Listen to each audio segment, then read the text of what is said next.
Because on this day. In 1961, one of the Ferris brothers, John Ferris, the drummer for INXS, was born.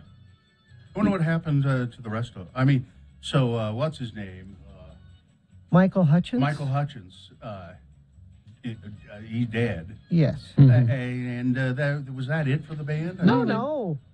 They've had They had an American Idol singer or something. they had a couple different singers. But nowhere near the success. No.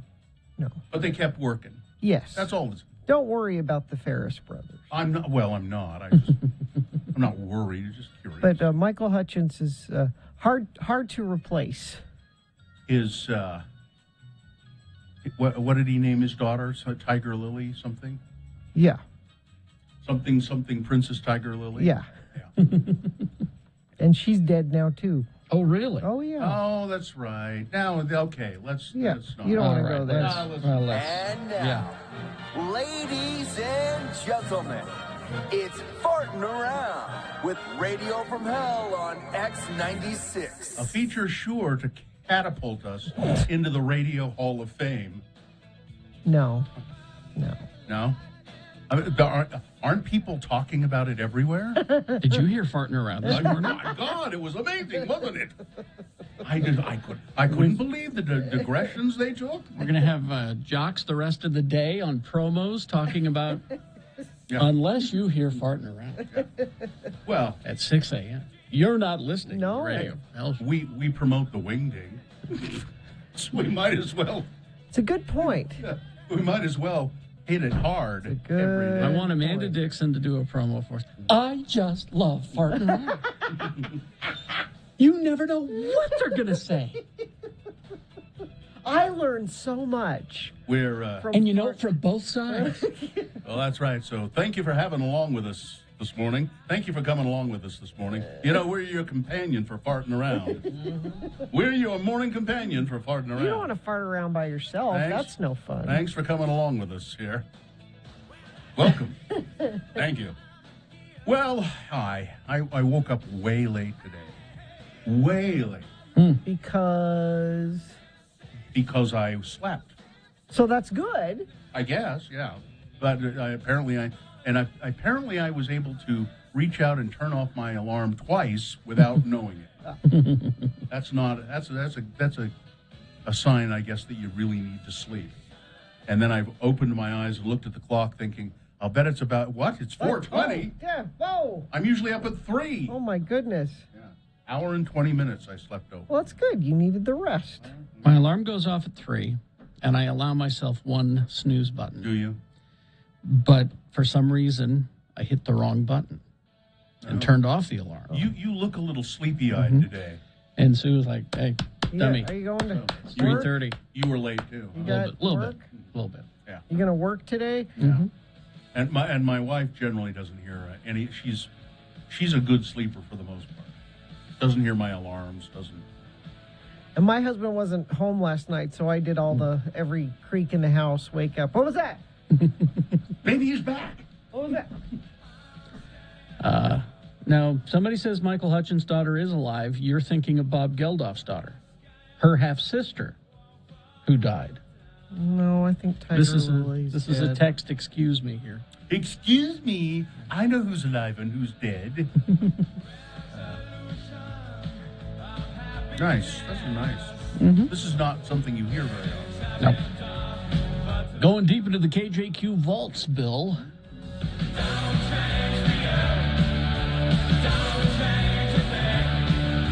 I stayed up too late because I was watching the penultimate episode of The White Lotus on HBO Max, and I think that show's been quite successful, right? It's doing well, yes. They're talking about what to do for a second season. So you were right. We talked about, I think, off the air yesterday, and I said, now isn't it that guy's wife who's dead? We don't know. And you said we don't know. We don't now, know. But then my wife said, no, it's his wife. I know it's his. And I said, well, We don't know. Carrie said it wasn't. I didn't say she wasn't. I said we don't know. We don't know. So we went back and watched the very opening scene. And it's easy to make the leap. But he never says that body going No. onto the plane is his wife. Not a word. It's just somebody in a box. Somebody who that he is- knows. Hey, who is dead is Peaches Geldof. Peaches Geldof. Peaches. So this texter was correct with the excuse me. So it's Tiger Lily's sister. Yes. Which is Bob.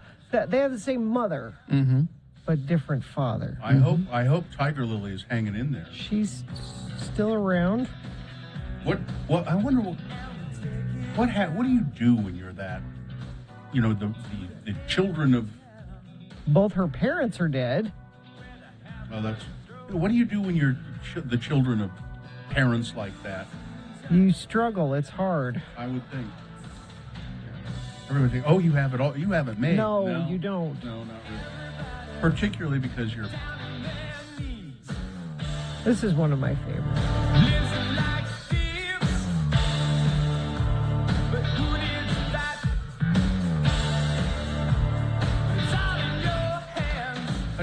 A band that's often overlooked and shouldn't be in I- excess. I care about them very much. But, in general, Yeah. they're kind of overlooked. And I don't think that they should not be No. overlooked. They're No. great. Disappear. Oh, you're good. Gina has worn out in excess. I have. records. Actually, Listen Like Thieves is one I purchased more than one. You know how when you went through the period of cassette to CD, so I had it on cassette. Oh, now I got to get it on CD. That was one of. No, that's it. So I had it on cassette, and then I stole it when it came to the radio station. That's right. On CD. Mm-hmm. I didn't really steal it. I took the promotional copy. This is now my property. I was going through so many of my records have, property of whatever radio station I was working at, or whatever promotional copy. Or they used to cut the corners of the albums, The cover, not the album. Yeah. Yeah, I said the cover. Used to cut the cover. Would be dumb to cut the Well, yeah. You got a vinyl record and you cut the side of it, nobody could listen to it. I used to take those to Gray Whale. Used to buy the CDs, and many a meal was purchased because I sold a couple. Gina, you know what that was? That was stealing. Yeah, It was illegal, yeah. It was illegal and it was stealing. I'm surprised oh no, I'm not surprised they took it. yeah. No, This was a long time ago, by the way. Yeah, I bet if we examined your life, there are still ways you steal. If we really, Ways you steal. if we really looked into it, there are ways you steal things. Man, this is a deep dive. This time will be the last time.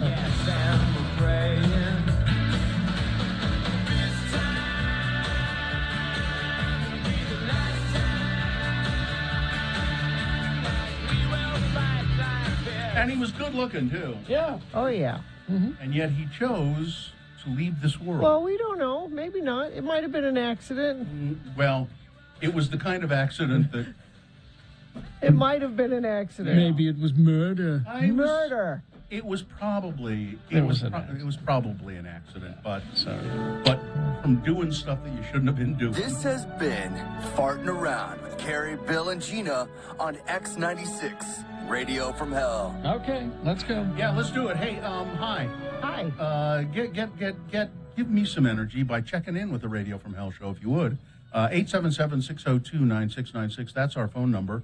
Please call, check us out, check in, say hi, let us know what you're doing. We have a lot of stuff going on the show today. Big news for you today about the Killers. We'll tell you more about that coming up. So 877-602-9696. Call and check in with the Radio from Hell show. All right. Triple A. Now, I'm a triple A member, the Automobile Club of America, and the Automobile Association of America, I guess it is. And I have been so for many, many years. They've helped you out on the road, haven't they? They've helped me out in my garage. I have a flat tire on the car in my garage, and I say, I don't have to change that. And I call AAA, and they come and change it and fix it for me. But now AAA also has this home security system. Oh, You really should check it out. It's incredible. It's very affordable, and you can save 50% when adding household members to your membership. That's on your AAA membership. But also, check out their home security system. Go to a AAA office near you. Just go, AAA, and look it up. You'll find an office near you. They have all the details about it. And become a AAA member. They really are great and will help you out. And now, it's time to play the game that super freaks everywhere want to play. It's Beat Gina. You try to match wits with a very kinky girl, the kind you don't take home to mother. Yes, she waits in room 714 with incense, wine, and candles. It's such a freaky scene. And now, here's your Beat Gina host. He's the kind of guy you do take home to meet your mother. He's all right. He's all right. He'll never let your spirits down. No. Carrie Jack Jackson. Oh, thank you, Johnny. Thank you so much. Oh, you're Thank you. 877-602-9696 is the number to call to play Beat Gina. And today, it's easy trivia. Come on. I mean, really. I haven't ever seen Pineapple Express. You've not seen the movie Pineapple Express. Your chances of winning are very good. I haven't seen it either. I don't even. It's about people delivering pineapples. No. It's a weed comedy from Seth Rogen. Really? Yeah. Not Seth Rogen. Yes, I know, right? 877-602-9696, Pineapple Express, released on this day in 2008, and I believe we do have a contestant on the line. Is that correct, Katie? We do. It's going to be Kyle. All right, let's go to Kyle. Kyle is your contestant for Beat Gina. Hello, Kyle. How are you? Hi, guys. How are you doing? All right. Good. Kyle, your chances of winning are increased if you win the coin toss, because that means you get to go first. Heads or tails, call it. Tails. Tails. All right, let's see what we got here. It is heads. I'm terribly sorry, Kyle. That means Gina goes first. She does have an advantage now. This first question is hers alone to answer. If she gets it correct, she gets the point. If not, Kyle, you get a chance to answer it and steal the point away. We'll go back and forth and do that until somebody reaches 3 points, thank God. All right.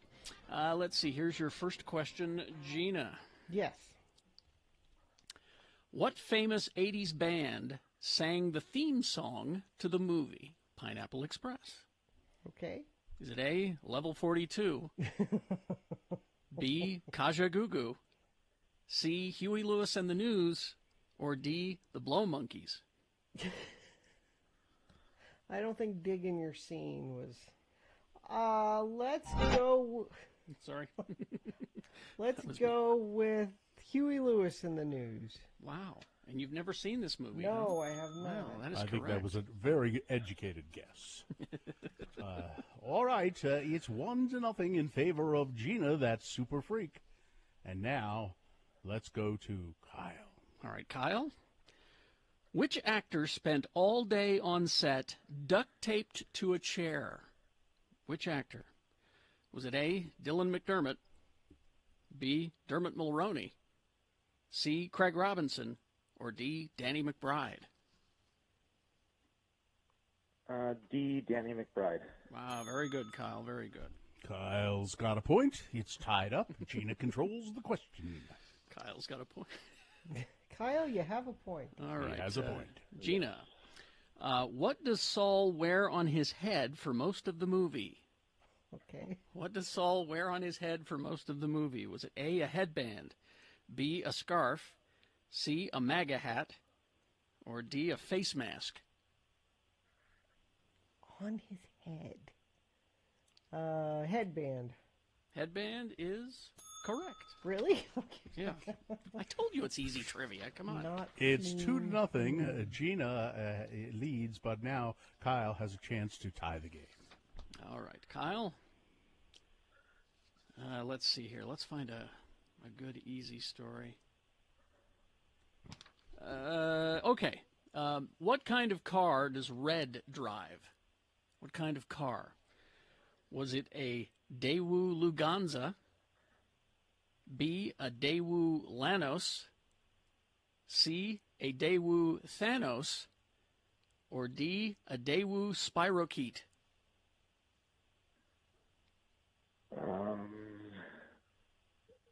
B. B, a Daewoo Lanos? That is correct. Yes. It's 2-2. The game is knotted up in a tense game. I'm Gina, so tense. Gina controls the question. We'll wake her up and see if she can win the game. All right. Gina, Yeah. what song are they rocking out to as Dale is serving zupinas at the beginning of the movie? What song is Okay. playing as a series of zupinas are being served? What song Okay. is it? Is it A, Donald Trump is the president? Donald Trump is the president. Is it A? Is it B, Butterfly Kisses? C, We Are Family? Or D, Electric Avenue? Oh, I would love it to be Butterfly Kisses, but I'm going to say Electric Avenue. Is Electric Avenue? Oh, Because my. because there's nothing subtle about Pineapple Express. No. No. Well, Kyle, Oh, we're terribly Kyle. sorry you've not won any prizes from us because you've been beaten by No, the kind of girl that you don't take home to mother, Oh, the kind no. of girl that is all right, that's all right with me. Yes, she's a super freak. Now, Johnny, wouldn't a freaky thing for me to do would be to give a prize to someone that lost Well, to me? Wouldn't that be a freaky thing to do to That give would be- Kyle that Radio from Hell beer T-shirt? that would be unprecedented. It's never happened. Kyle, you won the T-shirt and the tote bag. How about that? Oh, perfect. That sounds great. Well, It is Kyle, perfect. I think it's completely fitting and in keeping with the movie Pineapple Express that losers win. I guess we're rewarding people for their losing behavior.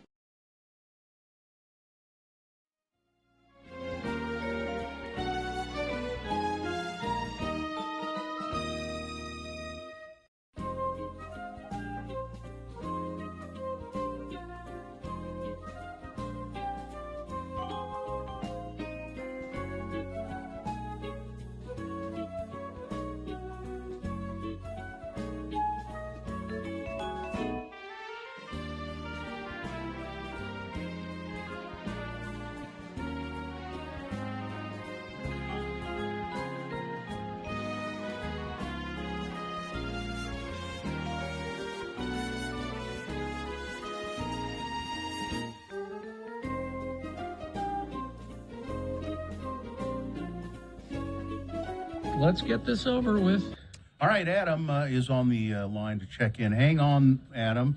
We'll get to you in just a second. But we have lines open. Check in with the Radio from Hell show, 877-602-9696. It's a way that we use to take roll, to know that there are people out there listening to the show. So just check in. And all you got to do is just say hi. 877-602-9696. Gina?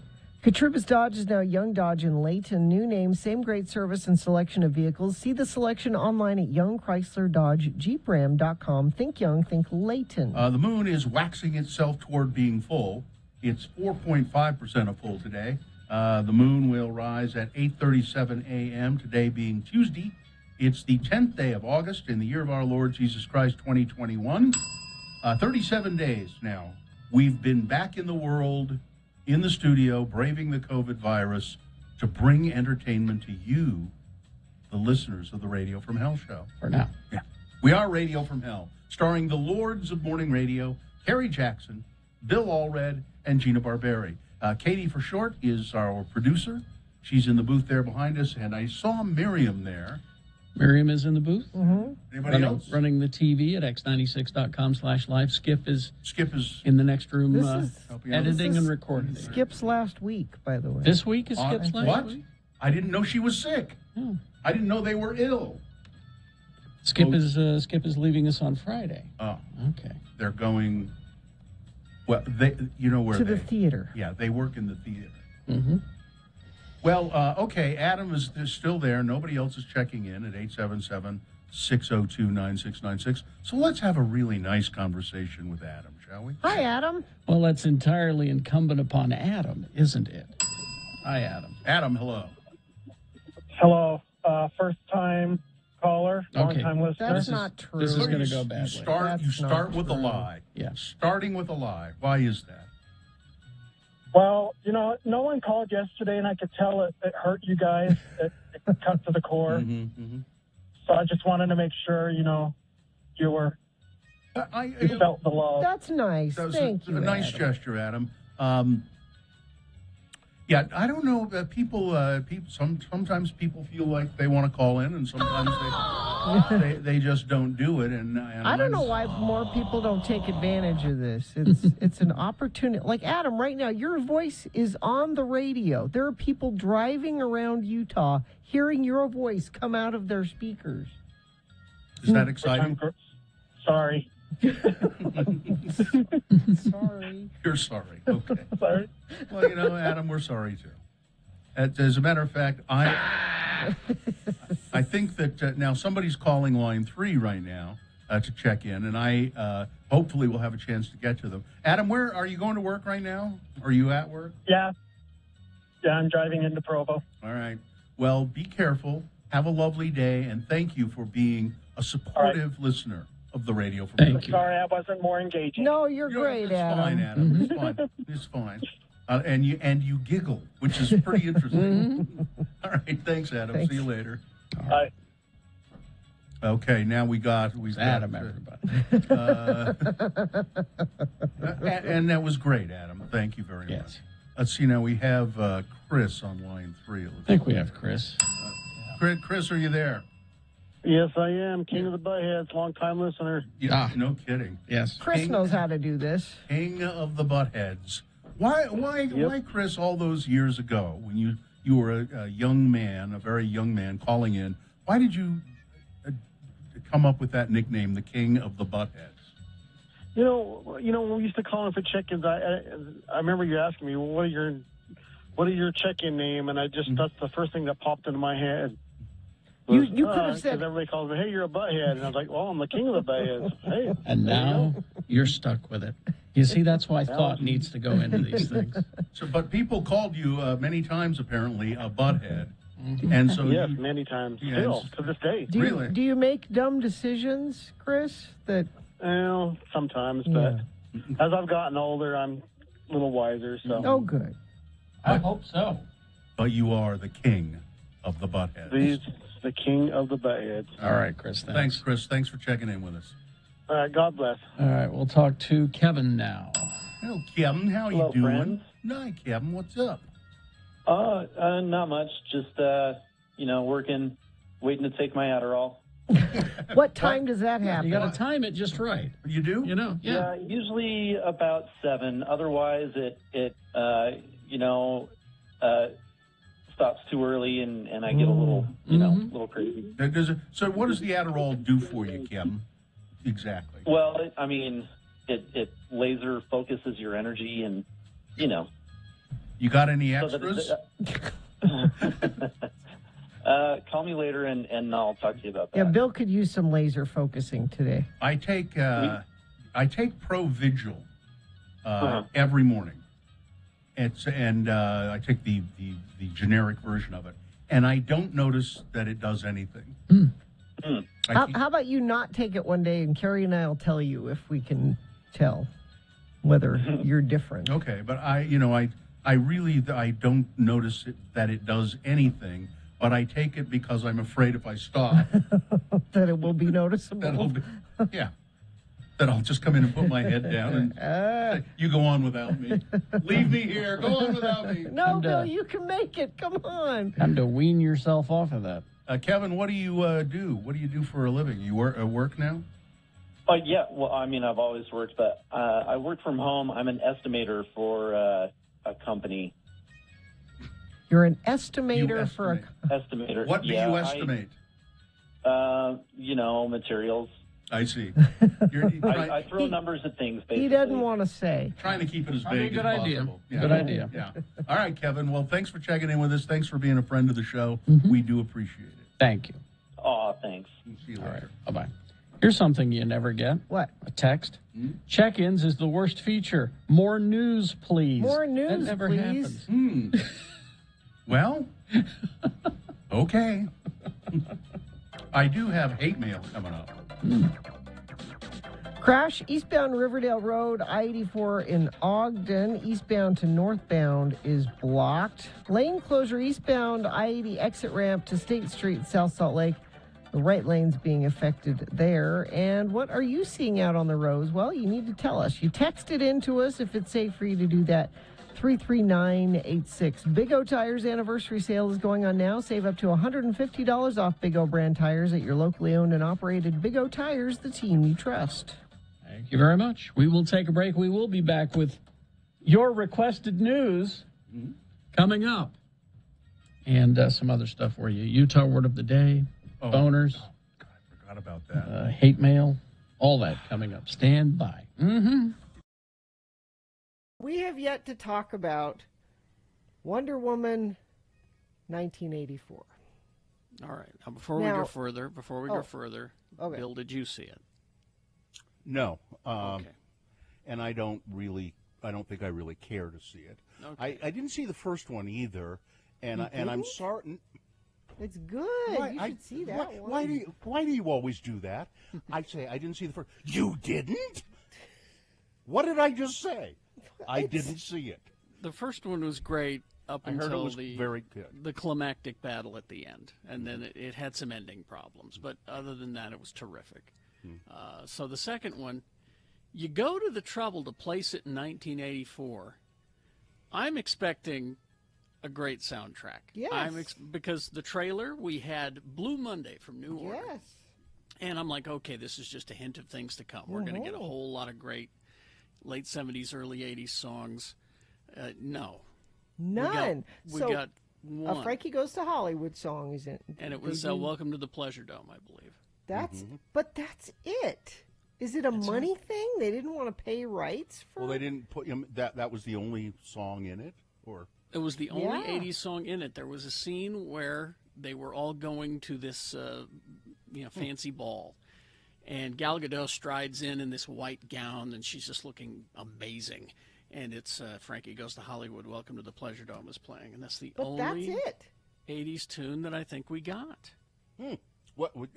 Were there other songs from other eras? Well, I No. mean, Hans So just Zimmer nothing. did the soundtrack, so Yeah. there's That was your traditional movie soundtrack stuff. But I Yeah. mean, Okay. songs of the era. That was it.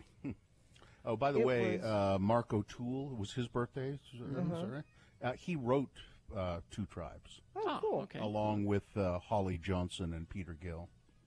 So we've been very excited about Wonder Woman 84 in our house because we all loved the first one so much, and I told the story yesterday, like, oh, should we watch it on Christmas? And Jonesy's like, no, we got to watch a Christmas movie.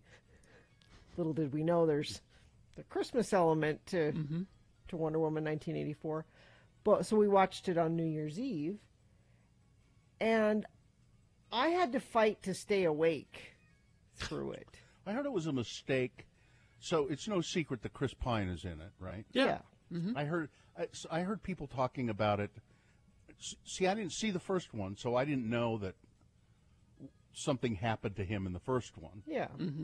And they said, as great as Chris Pine is, and it was probably a mistake to bring him back for one thing. Well, no, I think that was the least of the problems of this movie. It's boring. The best part of the movie was the opening sequence when they're, when Wonder Woman's the little girl and they're having, Amazon games and they're riding horses and shooting arrows and we're like, oh, this is I aw-" saw that preview, yeah. That was the best part. Carrie, do you agree that? No, and they released that. They let you watch the first minute and a half of the movie, and it got your hopes up. And then there's a sequence right after that takes place in a mall that I actually quite enjoyed because it was it was channeling Richard Donner's original Superman movie where it was Superman's first night out, and he goes out and solves several crimes, and and he encounters goofy criminals, who are stupid. Yeah. And I went, okay, they're channeling Richard Donner. I can see that now. Okay, but then it took a direction. It was just took a different direction. The storyline was stupid, and they could have, with that theme, just Wonder Woman 1984. That could have been a really fun, cool movie, and it just wasn't. Well, that's too bad. I mean, Now, not this week's episode, but last week's episode of Geek Show. At the very end of the episode, we take a half-hour deep dive into it. And I decided, since everyone else was piling onto the movie, that I would defend. I couldn't defend all of it, but I would defend what I could defend in the movie. Which was so well, you have to listen to the episode, or I'll just tell you off the air. Because I'm still hesitant to talk about it a lot because of spoilers. Well, how was Linda Carter? Was she good anyway? She was good in it, yeah. She was good. Linda Carter as Wonder Woman, Yeah. she was great. So here's the one defense I will have. I love Gal Gadot. Mm-hmm. She's Who great. is she in it?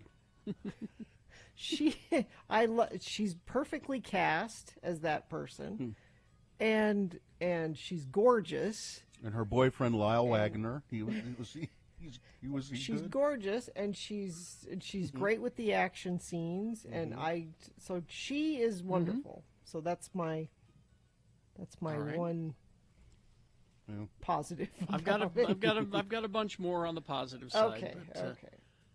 It was okay, not great. That's my review. Deborah Winger, was she? How was she?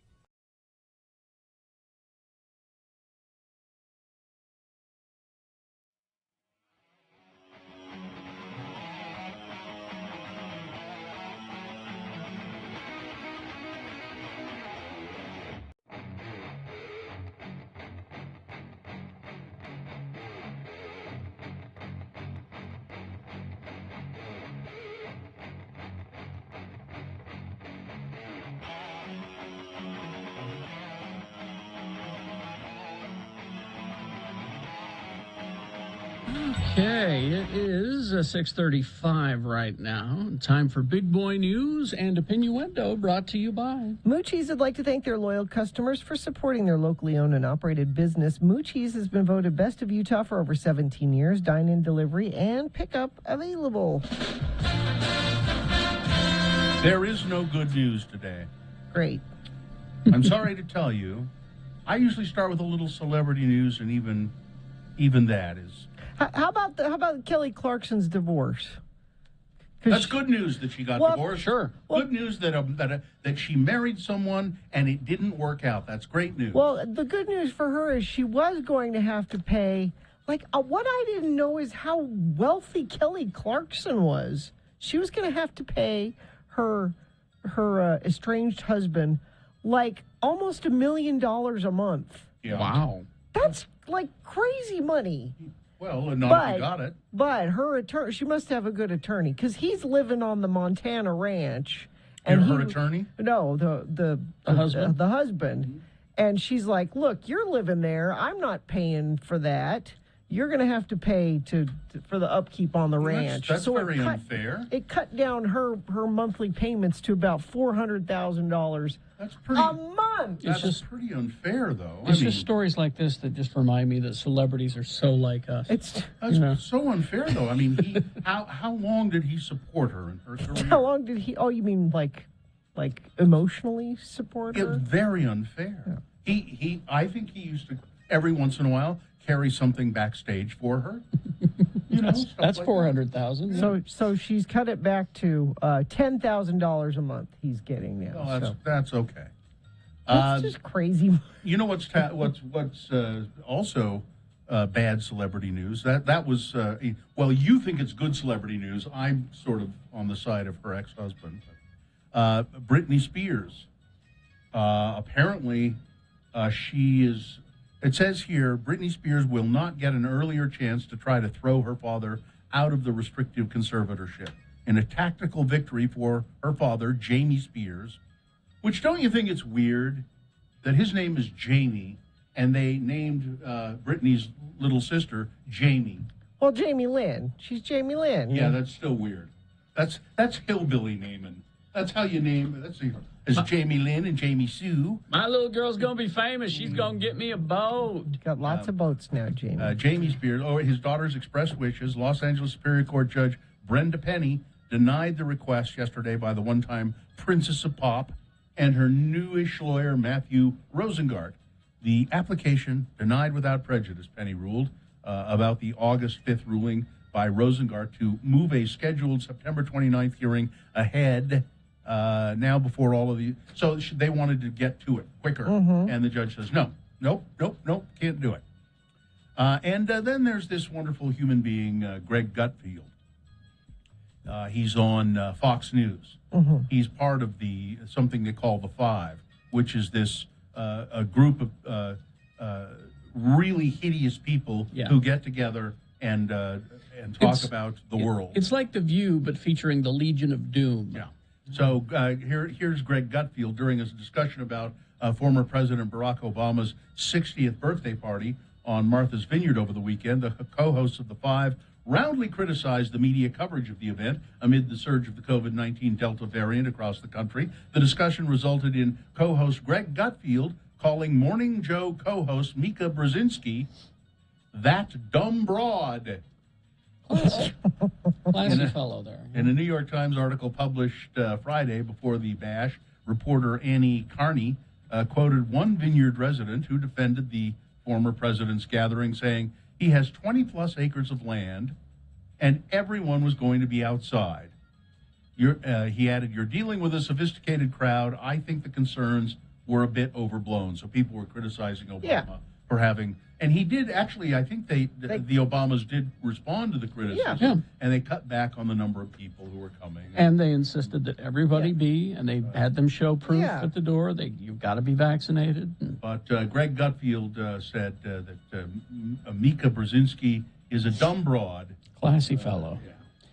Let's see, and... he really wants to be the right-wing Daily Show Jon Stewart type, and it doesn't work. No. Because you're always punching down. Yeah, he does. He was at one time, I think, considered a humorist and a... At one time. Yeah. He's got his own show called Gutfeld because it has an exclamation point at the end of it. It's on Fox. Yeah, but he was considered at one time a humorist or a satirist. He's not. And he's just a jerk. Yeah. Hugh Jackman is keeping his promise and updating his fans on his nose. Are you okay? He's got cancer. Cancer on the nose. The 52-year-old actor recently underwent a skin biopsy on his nose after telling his fans last week that his dermatologist noticed something irregular. So he had a little bit of skin cancer on his nose. I've had skin cancer all over my face all the time. And you have kept your fans posted. We've kept people up to date on your what's been cut off of you over the years. Yeah. But I'm not Hugh Jackman. No. He's a small irregularity. You need to get a publicist. That's a good idea. That's what you need. But like Hugh Jackman, I would like to thank you all for your incredible support. I've gotten so much support for my biopsies over the past. I promise I will always keep you updated on my skin cancer. I'm having a jingle made that's all my biopsies. Excellent. That we're going to have for a report. The Pentagon will require members of the U.S. military to get the COVID vaccine by September 15th. Sooner. According to a memo obtained by the Associated Press. Quote, "I will seek the president's approval to make the vaccines mandatory no later than mid-September or immediately upon licensure by the Food and Drug Administration, whichever comes first," said Secretary of Defense Lloyd Austin in a memo to the troops. Lloyd reportedly added that the deadline could be moved up if case rates continue to rise. "I will not hesitate to act sooner or recommend a different course to the president if I feel the need to do so. To defend this nation, we need a healthy and ready force," he said. And one of the many reasons this is a good idea is because the U.S. military, is the largest employer in the nation.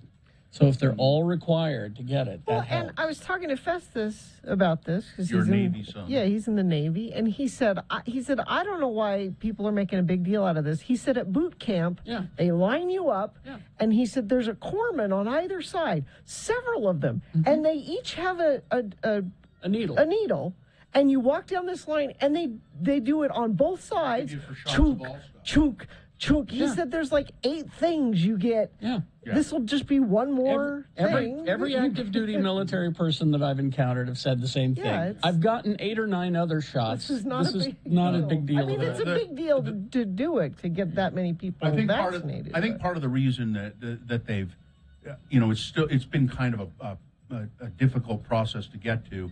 There are some constraints because technically the vaccine has not been approved by the FDA. Right. And that's why this. Yeah. And in his statement, the Secretary of Defense was alluding to that. Yeah. Utah reported 2,000 plus new COVID cases over the weekend and 9 more deaths. Way to go. Salt Lake County officials are at an impasse over the school mask order. So that means there's an impasse between the people that care about keeping kids healthy Angry. and not keeping kids When healthy. angry anti-maskers descended on Salt Lake County meeting last week, identifying themselves as Mama Bears and up yours. reciting I nearly swore. and reciting apocalyptic Bible passages, they may have been shouting into the void. Not only was there no plan to enact any coronavirus restrictions, the odds of any mask mandate in Utah's largest and most politically divided county appears to be dwindling. 4 of the county's 9 council members have already said that they will not, at this time, support a mask requirement So it for doesn't grade matter. schools who are too young to be vaccinated, and they're about to and are about to gather unmasked in the classroom. And Angela Dunn, the now Salt Lake County health director, says she will not issue a school mask mandate if the council won't back it. She won't, says, I because won't it's do a it. waste of time. Well, not just that it's a waste of time. She's trying to avoid more of this drama. Yeah. Because she says, if I'm just going to do it and you're going to vote it down, it'll give another excuse for these crazy parents to come in and have a scene like they did. So what's the point? Well, don't worry. There are other things out there that'll get you.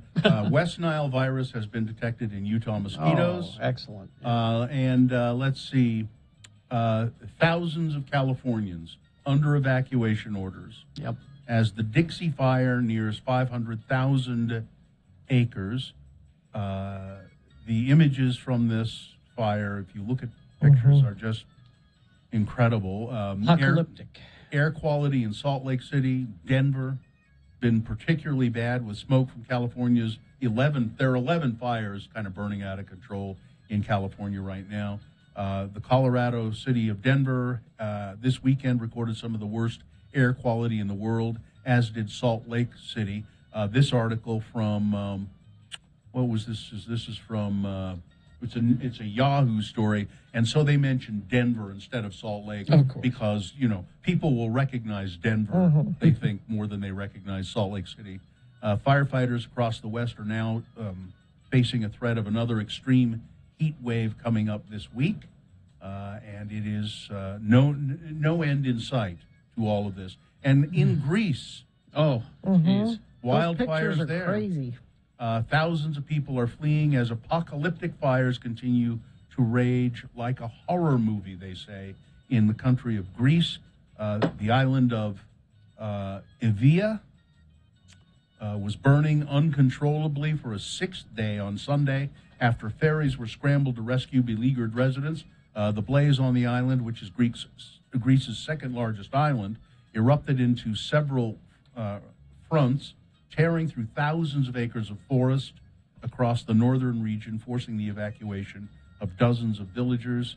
It is like a horror movie, said a 38-year-old pregnant evacuee. I don't know, it's a pageant. A pageant. They were having a big pageant there, and the fire put a stop to that. pregnant evacuee. She said it's just like a horror movie. But all the video I've seen is just exactly like that. But people like Rand Paul, they keep us sane, don't they? Of course. Rand Paul calling for across-the-board defiance of future COVID-19 mitigation measures implemented by the CDC, including mask mandates. In a wild rant posted on Twitter, the Kentucky senator, yes, he is one of our leaders, speaking directly to the camera before a dark blue backdrop, railed against the petty tyrants and bureaucrats implementing new mandates. It's time for us to resist, Paul said. They can't arrest all of us. They can't keep all of your kids from school. We don't have to accept the mandates, lockdowns, and harmful policies of the petty tyrants and bureaucrats. We can simply say no, not again. Because they're asking you to do these things for what reason other than public health? Because to make you, this is their argument. People like to say, to make you subservient. And then they can but that's what they say. I know. To make you subservient, so that now to do what? Then they will impose other measures, and pretty soon you will all be living in chains. They're not organized enough to do this. All right. I mean, it's a really big conspiracy. That's a big worldwide. That's a big ask there. Yeah. Well, soldiers are training for America's worst day amid fears of nuclear or biological attack. The Army's Task Force 46, are being coached on how to respond to an attack on New York City, including a focus on its subway system and tourist hotspots like Yankee Stadium. Around 170 soldiers from across the country have joined forces with the city's police force and firefighters for a 3-day exercise on Randall Island. The Task Force 46 was formed in 2013, and they are preparing for catastrophe in New York City. Bill, this is just a false flag. They're telling you it's one thing when really it's a plan to take over cities. They're practicing there to take over cities, to force the vaccination upon all of us and turn us gay. That's what I'm saying. That's what I'm saying. That's what people believe this. It's crazy. All right, that's it. Sports, weather, traffic. At University of Utah Health Plans, they provide medical and pharmacy services that meet you right where you are. For those without insurance, there's a special open enrollment period now through August 15th. Enroll today at uofuhealthplans.org. Well, I don't agree with Ben Roethlisberger about anything except this. Okay. He's a gross Pittsburgh Steeler. Oh, but okay. He's big, Ben Roethlisberger. Yeah, but he's lost some weight. He's gotten in shape. Down to 240, I think. And they're interviewing him. Say, well, what's your secret? And he's like, well, you know what? It's not eating that dumb avocado ice cream that Tom Brady eats, because that's disgusting. That's not what's doing it. Has he tried it? He doesn't want to, because it's avocado, cashews, coconut, dates, cacao powder, and water. How is any of that ice cream? It's not. And I bet if you asked Ben Roethlisberger about the coronavirus, probably. So how would you feel? Let's see. Weather brought to you by Fink and McGregor. Mortgages made simple. Call Fink and McGregor today for your free mortgage analysis, 801-264-9494. So it's smoky again today. Poor Katie's having trouble with her asthma and the smoke. That's going to be with us for another day or two. Maybe by Thursday it will clear out. High of 90 today. Traffic, lots of you writing in about Riverdale Road. Multi-car accident involving a semi, Riverdale Road, northbound, the on-ramp there. Another friend of the program says all lanes blocked northbound I-15 right after the Riverdale Road exit. So that's causing some issues. Appreciate you sending that in. 33986. Crash southbound I-215 west at 51st South in Taylorsville. The right shoulder being affected there. Katrubis Dodge is now Young Dodge in Layton. New name, same great service, selection of vehicles. See the selection online at Young Chrysler Dodge JeepRam.com. Think Young, think Layton. Yeah, Pat Bagley on Twitter says, I can't be the only one suffering from allergies because of this smoke. Pat, you're right. No, Pat. You can't be the only one. Yeah. So evenings in my home usually go like this. The husband's coming home, so I put the jazz on because Nice to have a set a Even nice when they're not playing? Even when... jazz music on. I see. Set a nice mood so he walks into the house with that going. And he usually has in his hand a bag from Whole Foods where he got stuff that he's making dinner. And in his other hand, he's got some flowers for me. And we go to the kitchen. Oh, God. Listen, I'm leaving the room. And we go to the kitchen, and I drink wine while he makes some, delicious tarragon vermouth chicken. Who writes these scripts for your family life? And then after dinner, he'll retire to the reading room with a snifter of scotch, and then we have family reading time, and then we go to bed. That's how evenings usually go. But last night, he had to go up to the Christmas tree farm because they're rationing water up in the valley, and he had to be there to turn. You only get it for like a set period of time, so he had to be there for the set time for the water. And the hired hand wasn't there to take care of it? So he said, well, I'll just spend the night up there because it just worked out better that way. So at home, I've got all of my kids because Festus is here and his wife. So what are we going to do? Joe's gone. So Festus said, well, I miss Este Pizza. We don't have Este Pizza in Florida. Let's get Este Pizza. And I said, okay, they don't deliver here. And you're out of the ring. Yeah, and he said, well, let's just DoorDash it. And I said, I've never DoorDashed. You're against it. Anything. You're afraid that the DoorDash people will do something to your food. And he said, how is that different than if Este had their own delivery it's person? It's not. And so... Glad someone is there to talk some sense into you. So I DoorDashed for the first time last night. Grant, I tell you, it is the greatest thing. Sorry. And I'm okay. Nothing happened. So far. So far. I guess you need to wait 24 hours to see That's what I understand. To see if.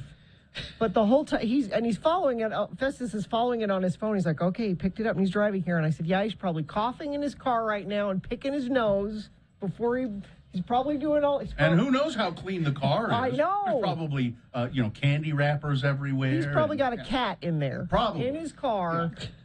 People often travel with cats.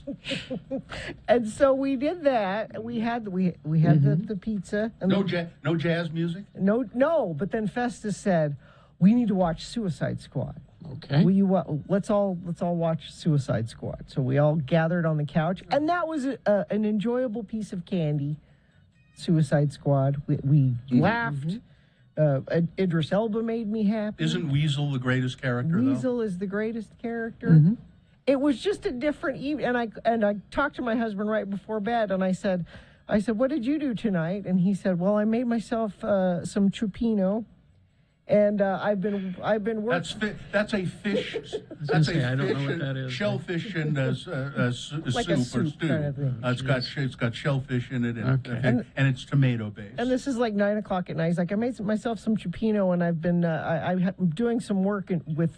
What did he go out to the Pineview Reservoir and get some clams? Yeah, I don't know. What did he? And I've been on the phone with Belarus all night, doing work. How's she? Yeah, so things are different when my husband is at home. Was he DoorDashed was he playing jazz music? Yes, in the background. It was. Does Estes put the sticker on the box so that you know it hasn't been opened? So it hasn't been opened. Uh-huh. Yeah, because do they? Yeah. Oh, good. All right.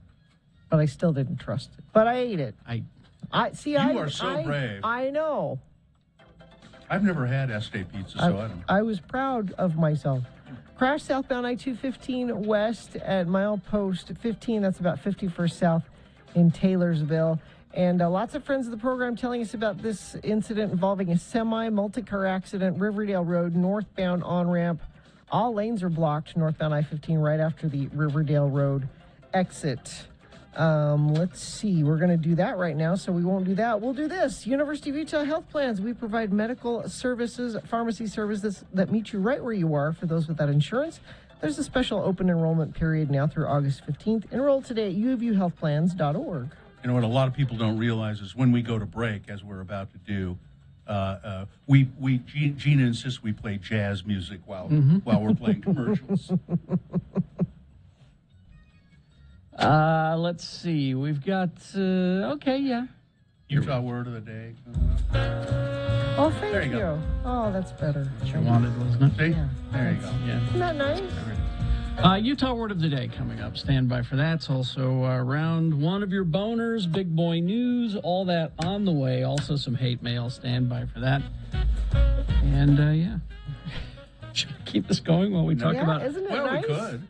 Big O Tires. Big O Tires. Big O Tires. Big O. It's their anniversary sale. Get up to $150 off their very own Big O brand tires now through September 6th. They are the team you trust.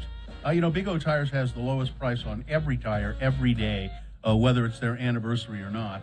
And they have the brands that you know and love: Goodyear, Michelin, Cooper, Pirelli, and more. But the Big O brand tire, the one they're giving you $150, up to $150 off, those are great tires. I have them on both of my cars. Get to know your local Big O Tire people too. They get to know your car, and it makes the service even better. I go to the one on 2nd East and South Temple, and they know what, they ask me, which car did you bring in? And I tell them they know what to do. Locally owned and operated, and also a member of the community. Big O knows what's important to you and your family and your car. So they are the team you trust. Find a store near you, bigotires.com. Various. I have a list. A list? A list. Do people I don't know like if you guys lists? are you up for a list? I don't think, know. People tend do they to, like from them? what I can tell, people tend to like lists. Oh, they do? Okay, well, let's see if the people like this one. All right, here we go. Let's go. It's Radio from Hell with another list, because people love a good list. X96. That's right, I forgot. We have a recording that says they like that. Now, I have a problem with this list.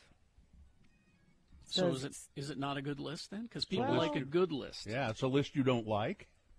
Seeing a shirtless actor in Hollywood isn't all that uncommon. There are some actors who go shirtless way more than others, and a recent study was undertaken to see which stars go shirtless most often in movies. Okay. This group found that Was there government funding for this study? Is that there should be. Now, they timed it. The Okay. most actual time these actors are shirtless. shirtless time? Okay. So number 10 on the list, Zac Efron, with 694 seconds. Okay. Okay. Number 9, Leonardo DiCaprio, Okay. 724 seconds. Number 8, Colin Farrell. Colin Farrell? Oh yeah. You think of him being shirtless a lot? As a matter of fact, every morning when I wake up. 730 seconds. Yeah. Number 8, Charlie Hunnam.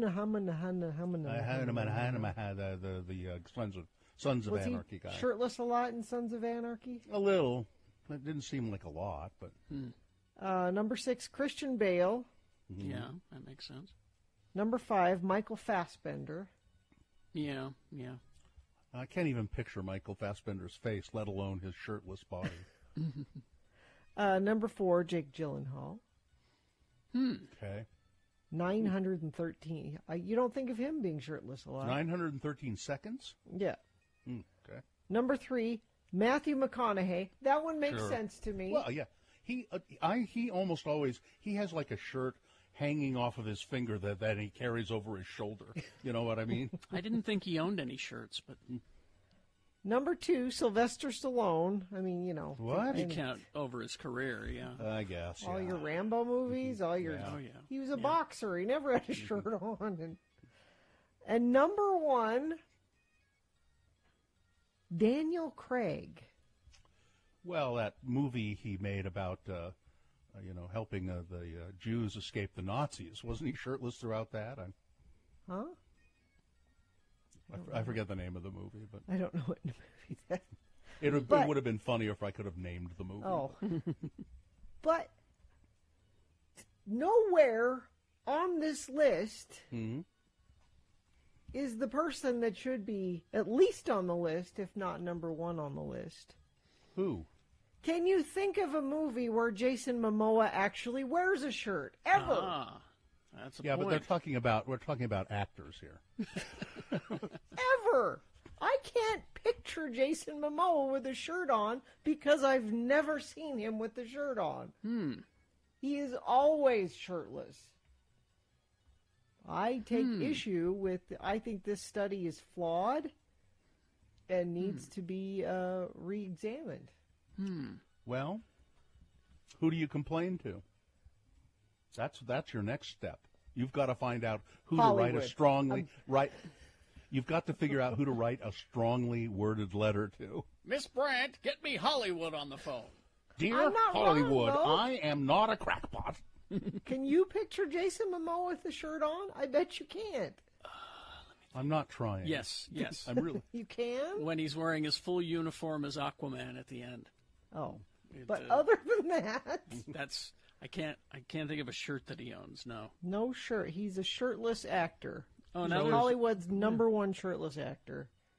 Now is Liam, or I mean Daniel Craig, is he shirtless in the Bond movies a lot? Because I don't watch the Bond movies. On the beaches, you know. He He he's takes his often shirt off on beaches. at least once. I'm looking at his. I think he was shirtless during Comic Relief Behind the Bond. No. What? Well, I know Crack the case? some of those numbers are padded, though, especially Leonardo DiCaprio's. It's padded because he just narrated a documentary about voting. Yeah.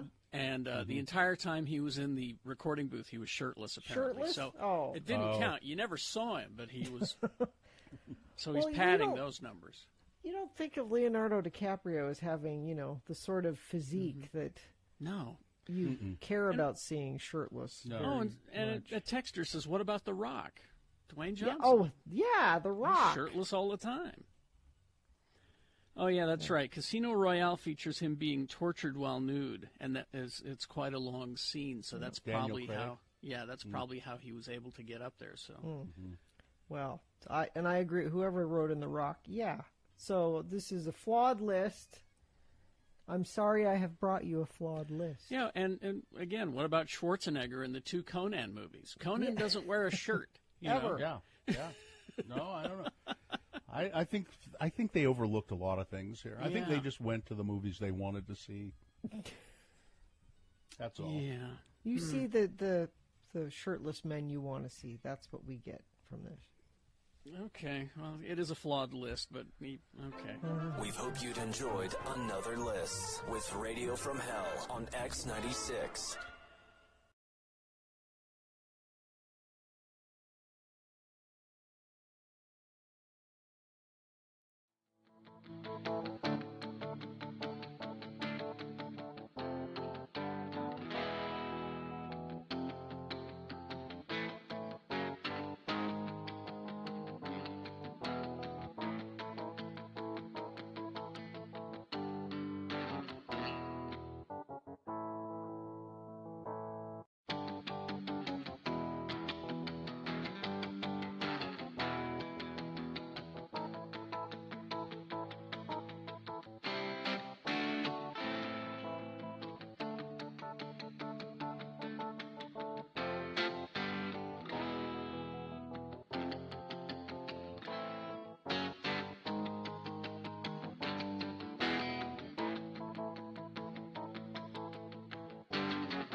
You're giving away tickets at 8 and all those designated times. We are, but we're also doing it now. X96 welcomes A Day to Remember, coming to Saltaire on October 14th. What day is that? That's a day to day? remember. It's What? the day to remember will be October 14th, Bill. Okay. That will be, That's the band's name. Okay. Yes. All right. text the word WAX, WAX, WAX to 33986 now to enter to win. You can also go to x96.com for another chance to win. So you're just telling me we have extra tickets. Yes. Then later at 8 o'clock, we have more tickets. It's the summer of free tickets, Yeah, Gary. but this is also due to a screw up. We Why is it a screw up to give our friends of the program more prizes? That's not a screw up. Well, That's- we were supposed to be giving away more tickets than we were now we're.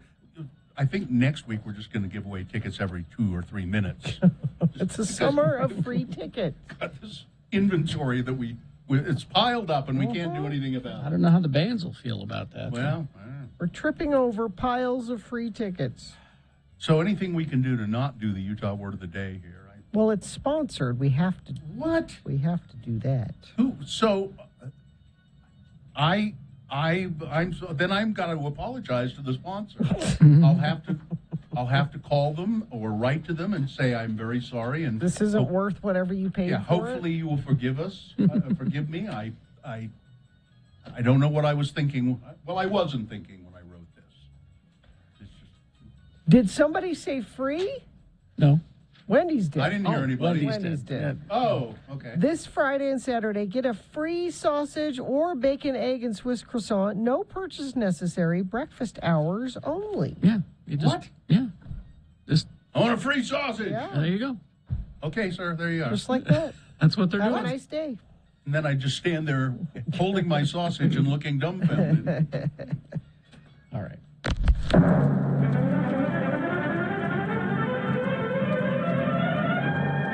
It's often said that the people of Utah speak a language all their own. It's a language that's often confusing and even incomprehensible to newcomers here in the Beehive State. So, Radio from Hell presents a handy guide to help everyone understand how the natives speak. It's the Utah word of the day. And today's word is... Squatch. S-Q-U-A-T-C-H. Squatch. And now let's hear LeVar and LeGrand take us on a little Utah journey with the word squatch. Where will these two married gentlemen lead us this time as we lightly trip down the linguistic lane of Utah vernacular? I don't know about you, but I can't wait to hear where they lead us before they land on this Utah word, which is again, squatch. I don't know, my friend. I think we finally done it. Done what, buddy? I think we finally come upon a word which even we cannot make sense of. A word which we cannot torture into the Utah way of speech. Oh, come on, LeGrand. How bad can it be? Can't be as bad as, say, Daled or Elians. Or what about the time we found a way to demonstrate the word kutcher in these Utah word of the day lessons? I mean, it can't be as bad as them. Squatch! What's that? Squatch! You need a drink of water or something? You got something in your throat. Sounds like you got a big old ball of phlegm in there. You see? I told you, LeVar. The word is just too hard to use in our Utah dialogue. Oh, you mean that's the Utah word of the day? Squatch is the word.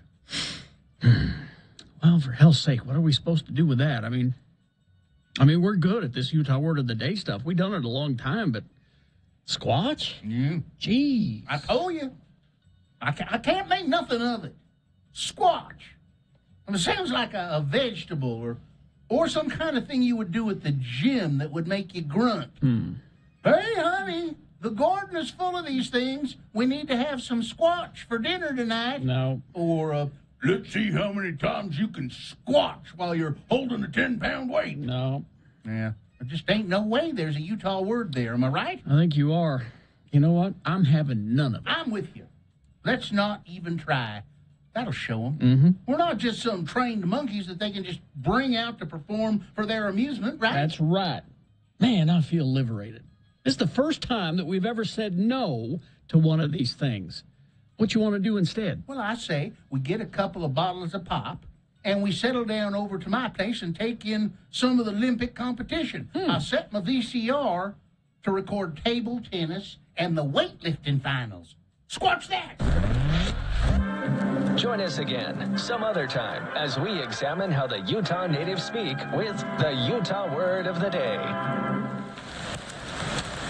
Incredibly sorry. I apologize to Wendy's. I thought that was. I think Wendy's will be happy. I like it with because that it was meta. I like that one. That was fun for me. I know.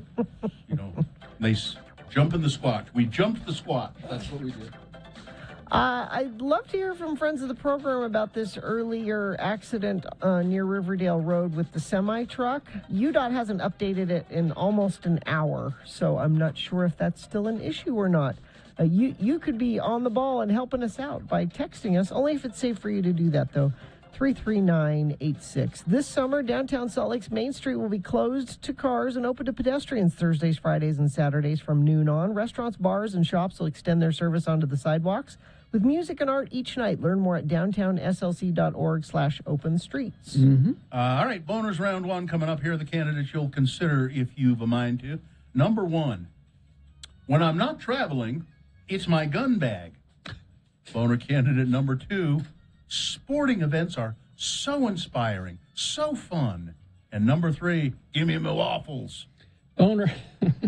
I hope there's a picture for that one. We have a picture for that one for x96.com/live. Boners round one, big boy news, all coming up after these. Stand by. Scott Hell, Plumbing, Heating, and Air. Yes, indeed. Scott Hale would love you to get a hold of him for your furnace tune-up, an AC tune-up. If your air conditioning is working properly and air filtration systems are working properly, it can help you with the heat, and it can help you because of all the gunk in the air. Oh, yeah, there's that. Yeah. Filters. Yeah, you probably need to change your filters, definitely, after this last couple of weeks. $39 air conditioning tune-up from Scott Hale right now. It is hot as hell and smoky as hell, and Scott will fix all of that for you. Also, if you're looking for a job, Scott Hale is in the middle of their busiest season ever. So if you'd like to join a talented team, go to scotthale.com for a list of open positions. They're a hail of a company to work for. It's Scott Hale, Plumbing, Heating, and Air. 801-264-HALE. That's 264-HALE or scotthale.com. Now, I have a little bit of advice for people for St. Patrick's Day. Okay. I saw this online today, and it says these are clever things that you can do. I bet they're not clever. For your St. Patrick's Day shenanigans. These are clever captions you could use on Instagram, for instance. Okay. And I'm saying if you do these things, you're a fool. You should not.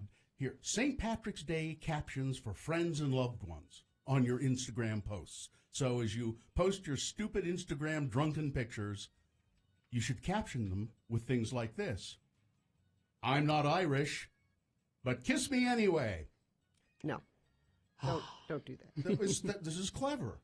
These are clever things that people have thought up for you because you're not clever. How about this one? Irish, you were here. Nope.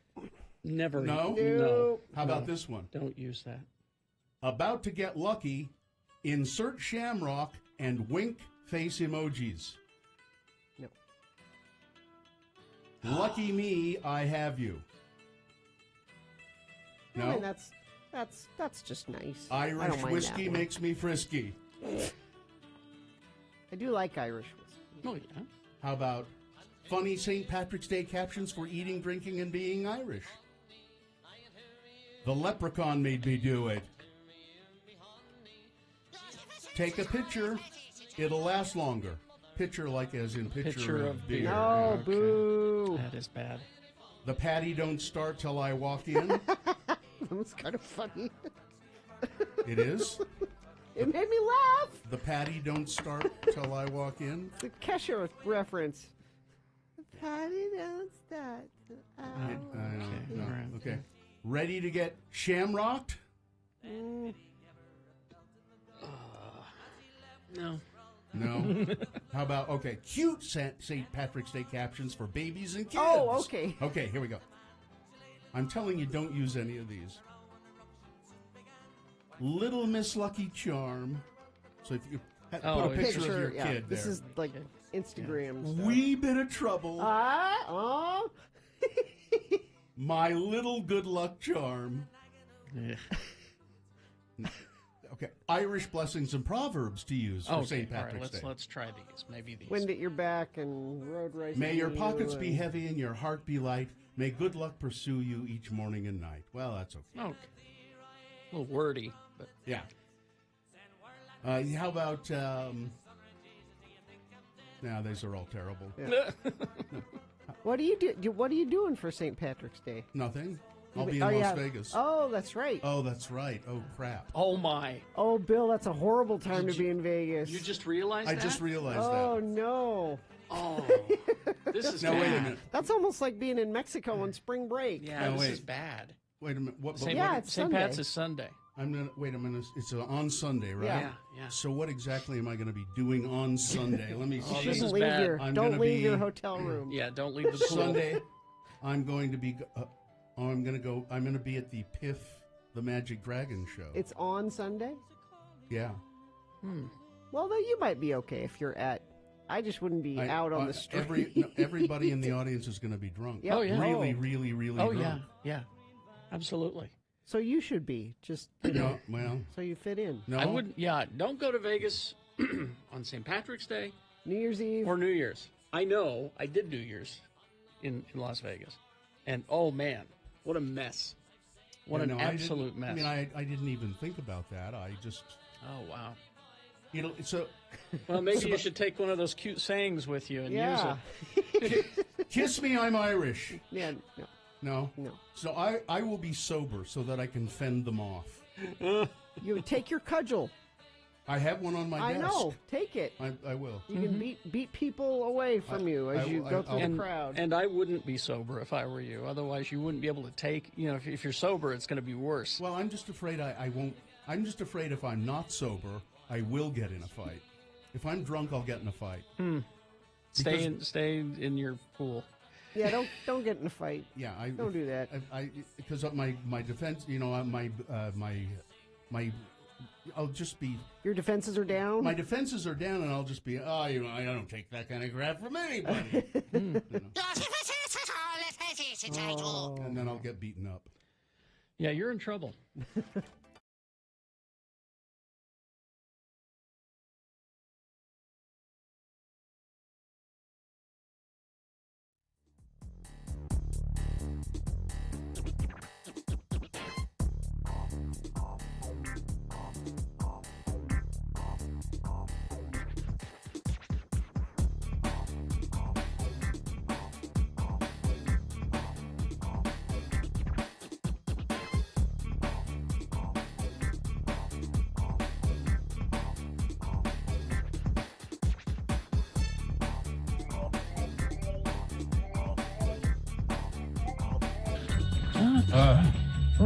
Everybody all right? Yeah. I don't know if you are, Why is that? because you were having trouble. You're good though. You're good. You're set. What kind of trouble was I having? You overslept. Yeah. Oh, that's all. New jingle, Gina MD, where she tries to diagnose Bill. It's either, Bill, are you okay? You overslept, or you have diabetes. Or you have diabetes. It's one of the two. I still Get think that. you have diabetes. We'll get that written up and produced. Gina MD, Okay. Dr. Gina. Yep. All right. Let's see, 7:21, time for round one of your boners. Here we go. 3 news stories. These are examples of bad, stupid, or funny human behavior.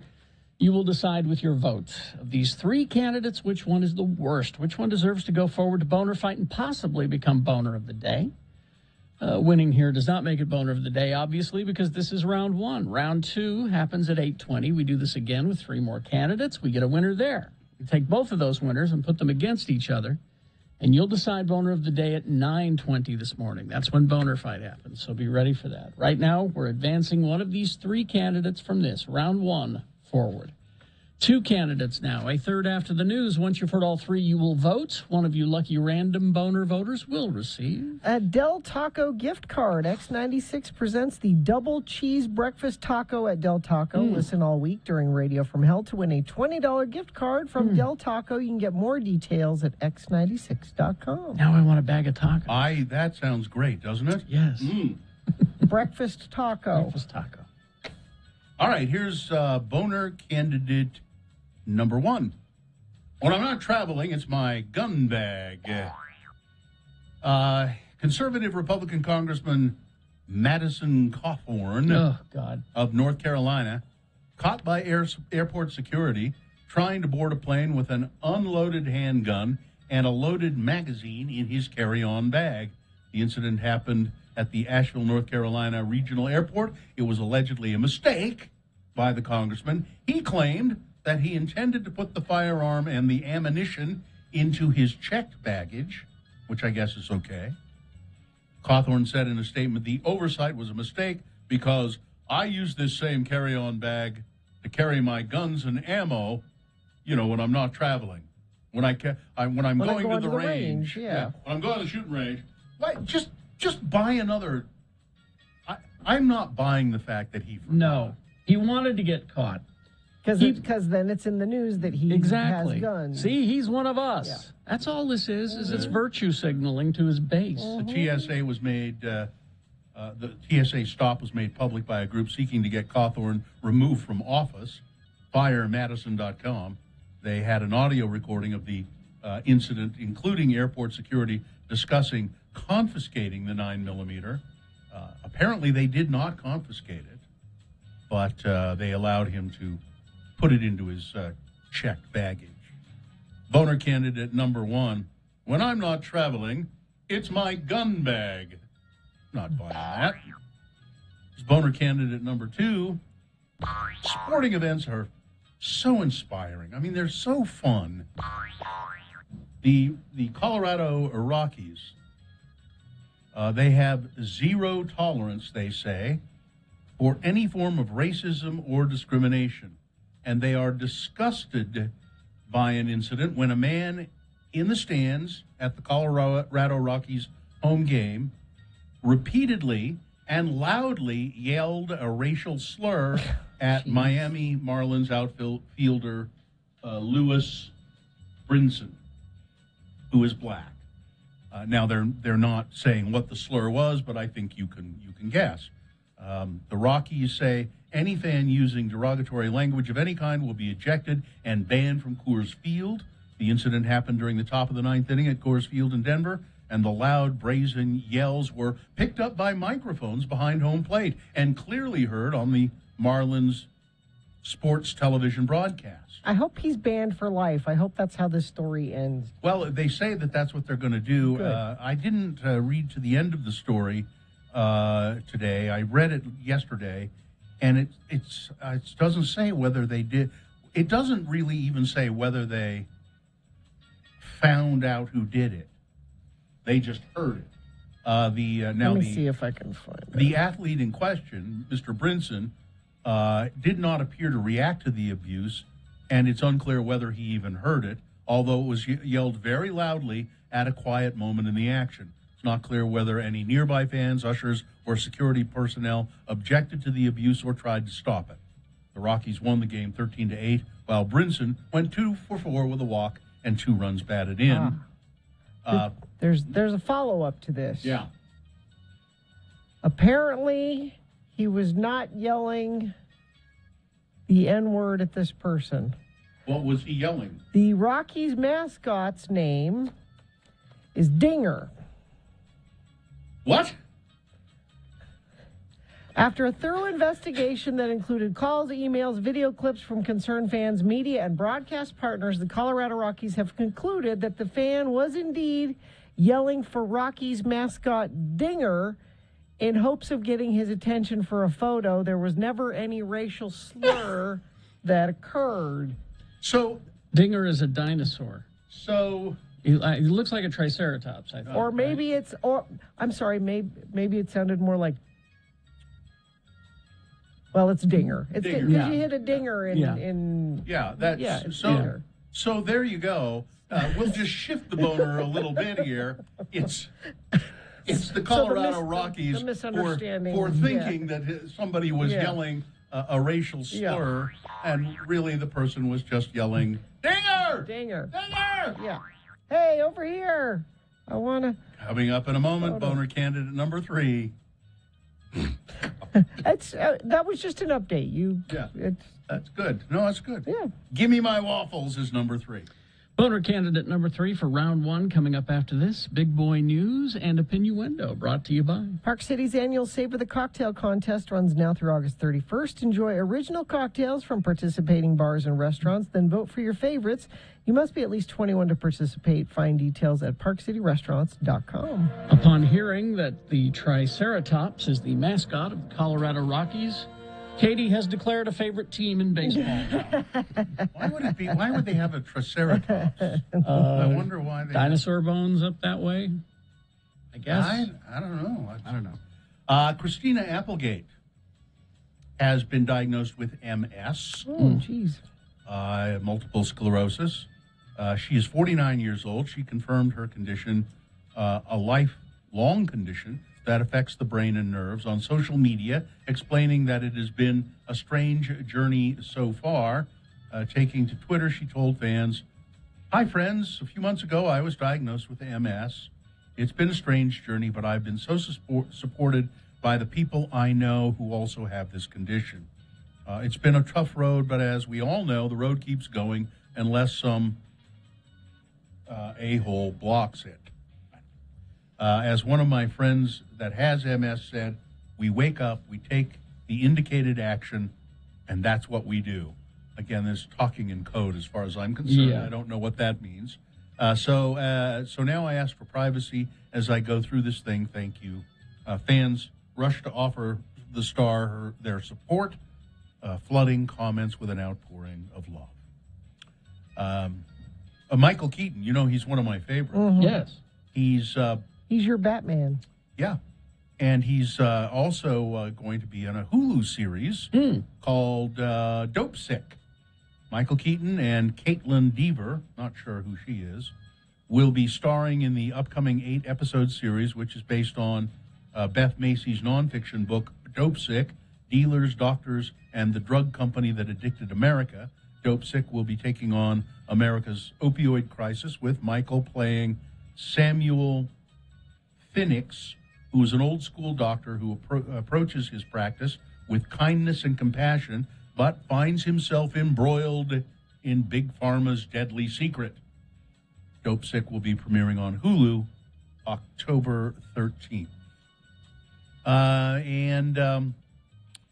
Many people who received a third dose of the Pfizer COVID-19 vaccine. Mm-hmm. So these are people who are they testing it? Seeking a boner or a booster? A booster shot on their own, or some testing, said that they had similar but often fewer side effects than they did after receiving the second shot. When you were gone, Bill, we had Dr. Cobble on, Mm-hmm. and he talked about, because we were saying, gosh, should we try to go get a third shot? And he said something interesting. He said, don't, because if we need a booster, the drug companies are working on tweaking the vaccine a little bit to maybe better protect against this Delta variant or some other things that are coming along. Oh, good. Apparently Israel began offering booster shots about 10 days ago to people over the age of 60 as part of efforts to slow the spread of the Delta variant. That effectively turned Israel into a testing ground for a third dose before approval by the U.S. Food and Drug Administration. Israel's largest healthcare provider said on Sunday that it had administered a third dose of Pfizer to more than 240,000 people. About 4,500 people, all of whom received the booster shot from July 30th to August 1st, responded to questions and were included in the survey. 88% of participants in the survey said that in the days after receiving the third shot, they felt similar or better to how they felt after the second shot. 31% reported some side effect, the most common being soreness at the injection site. I've said this, I said it before, when I got the vaccination, I don't think I had really any side effects either time. I didn't either. And that was the Pfizer. Sore arm. I did, but I was glad because let me know something was happening. Well, Gina, so we got coronavirus. Mm-hmm. We got the Delta variant. Yes. The Marburg virus, you know? No, I don't know that one. The Marburg virus, first detected in the city of Marburg, Germany, 1967. Guinea health officials have confirmed West Africa's first case of Marburg, a highly infectious disease in the same family as the virus that causes Ebola. Oh, fun. The World Health Organization said the virus needs to be stopped in its tracks. Marburg virus disease is transmitted to people from fruit bats, and it spreads between humans through the transmission of bodily fluids. That's the same with Ebola. Cases are extremely rare, with the last major outbreak in Angola in 2005, but there's been a case popping up, and that means it's still out there, and it could be amplified and get worse. Thank you for giving. Yeah. Thank you. Yeah. More things to worry about. Well, that's what I'm here for. Even though mask mandates in Utah are not likely to return despite the current surge of the Delta variant of the COVID-19 virus throughout the entire state, doctors say face coverings are needed in addition to getting vaccinated against the disease now spreading faster and stronger than ever before. This advice comes as the Utah Department of Health reported that there have been 1,096 new cases of COVID-19 and 7 additional deaths from the virus. To date, the department has said Utah has seen 5,265 breakthrough cases in those who are fully vaccinated. That's over 5,000 cases.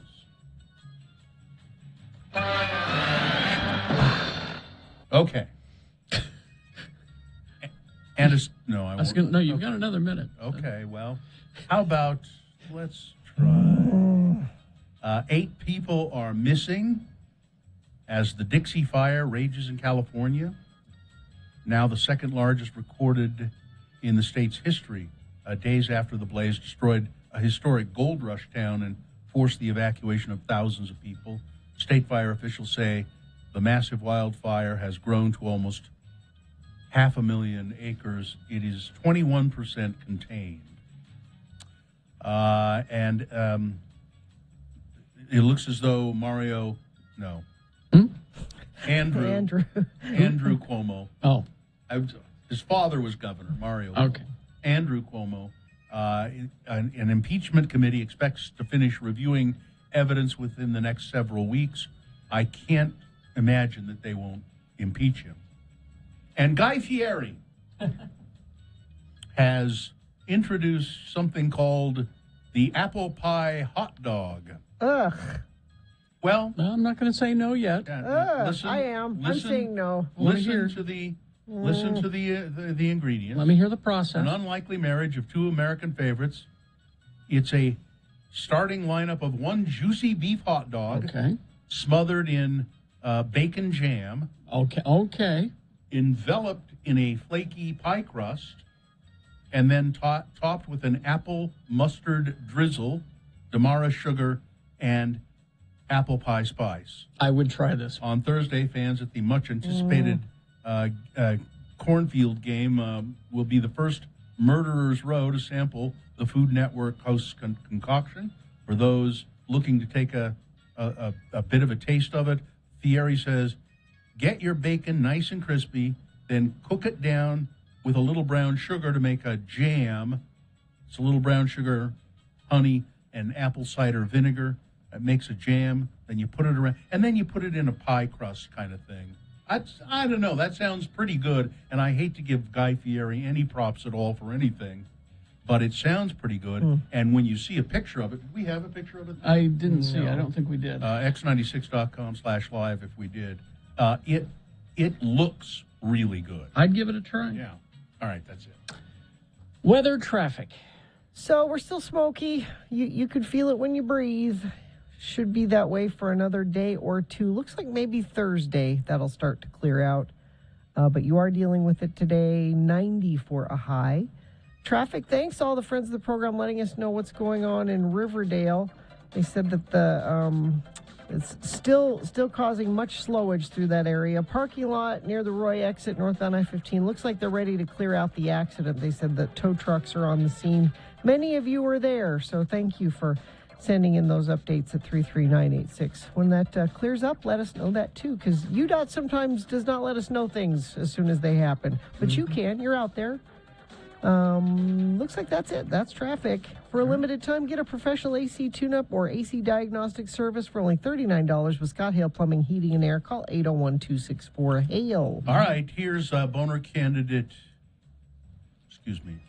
Just lost it. Number 3, give me my waffles. Now, it doesn't say really why this happened. It's just that it happened. But if you've ever been to a Waffle House, you know how delicious it is. Well, 5 people were injured Sunday when a pickup truck rammed through a Waffle House. There's a picture of it at x96.com/live. Rammed through a Waffle House in Tampa, Florida. I mean, it didn't just crash into the Waffle House. Yeah. It drove almost all the way through the little building. 5 people were injured. This happened at 2 p.m., and they're saying the vehicle smashed through the windows, drove halfway through the building, and then stopped. No other details were released, but I'm thinking it was somebody saying, give me my waffles. Boner candidate number 3. Let's review the first 2 and vote. Boner candidate number 1, when I'm not traveling, it's my gun bag. Madison Cawthorn, conservative Republican congressman, blasted over a report that he was stopped while trying to take a gun on a plane. He says, well, see, I use this bag for my ammo and my guns when I'm not traveling, and I just forgot. Oh, my goodness. He wanted to get caught. Yeah, sure. He did. And what the hell, even if that were true, did he think he had put clothes in there? He's a phony. Yeah, no, he wanted in the news because now it's out there. Oh, I'm a gun guy. Carry. I'm one of you. I'm a gun guy. Yeah. Boner candidate number 2, sporting events are so inspiring, so fun. So it appeared as though a fan had shouted a racial slur at a Miami Marlins player, a Denver, Colorado Rockies fan. But no, as it turns out, it wasn't a racial slur. The fan was shouting "Dinger, Dinger," which is the mascot. And we found out it is a Triceratops because apparently they found a Triceratops skeleton when they were building the baseball diamond. Cool. So that's how it came down. And boner candidate number 3, give me my waffles. Thank you. You've got to decide of these 3 candidates which one is the worst, which one deserves to go forward to Boner Fight and possibly become Boner of the Day. Winning here does not make it Boner of the Day. You see, this qualifies this one candidate to be Boner of the Day.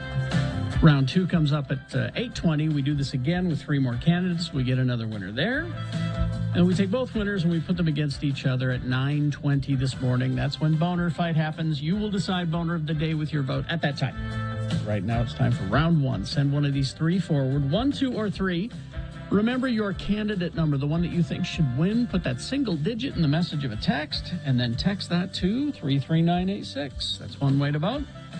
Another way is to call Katie at the producer's booth at 877-602-9696. Or you can go online, x96.com. Look for the box that says Boner Voting August 10, 2021, and vote there. You have until the end of these messages to do so. Let's go. This is round 1. Zero res. Gina? You know I love to sing their praises. I am happy to do that. And love my pet, Riley. God bless her. Golden retrievers are adorable, but they're messy. Do they shed a lot? They shed a lot. I got a lot of hair to shed. Yeah, so I call Zero Res. And they have a special pet smell problem fixer.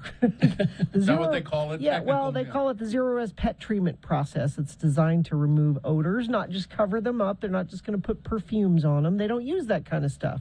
So whether it's a small accident or a big one, Zero Res can take care of the stains, the odors. Visible animal waste can leave a big problem underneath the carpet as well. It's true. And they take care of that. Schedule your carpet cleaning with Zero Res. You can pay just $33 per room and get the 4th room for free, plus $50 off the pet treatment. So call Zero Res, 801-2880, or you can schedule online with ZeroResSaltLake.com or ZeroResDavisWeber.com.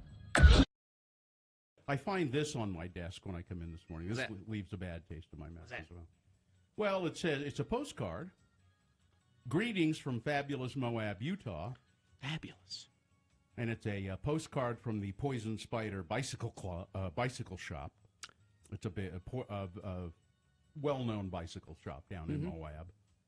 It's got a giant, horrific spider on it chasing a bicyclist through the red rocks of Moab. Looks like one of those old movie posters. Yeah. And then on the back it says Carrie and Bill, and it's written by someone who assigns themselves very disappointed fan. Very disappointed. Disappointed enough to send a postcard. Wow. Somebody who looks like they might have been drunk because it's barely decipherable, scribbled.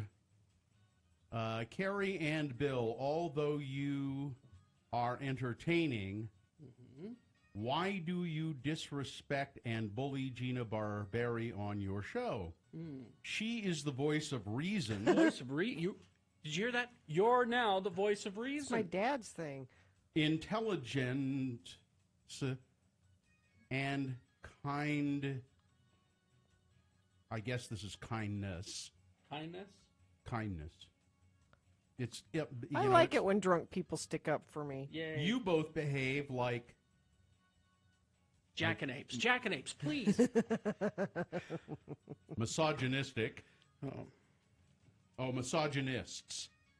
Gina should be something. Do you want me to try treated much better as a professional? Thank you, Very- drunk friend of the program. Very disappointed fan. See if that doesn't look like a drunk person wrote it. Or no, you know what? I just changed my mind. It was written by an ancient person, an ancient human being. It's a former Tom Barberi fan who now, like Sheena, I am not a crackpot. Oh, I appreciate that. This took effort. Yeah. They had to very old purchase a postcard, buy a stamp. It's a retiree in Moab. Anyone can send an angry email. That takes no effort at all. An angry postcard. This took. It's by someone effort. who doesn't know what email is. They're so old they don't know what email is. I appreciate it. I think you should. It's your old fan in Moab. In Moab, I'll take it. Signed old timer in Moab. Well, you should take it. It's great. Can I keep that? I want to keep that. Yeah. It's Gina's fan mail. Okay.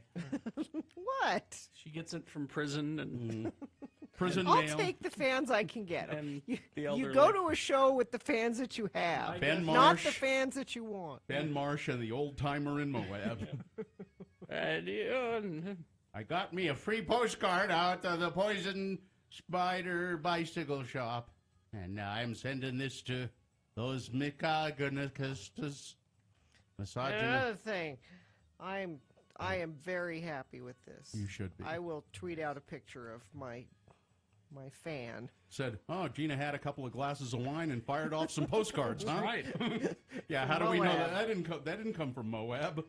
This isn't from Moab. It's a postcard that you got when you were bicycling before you married your husband in Moab, when you came back with chafing.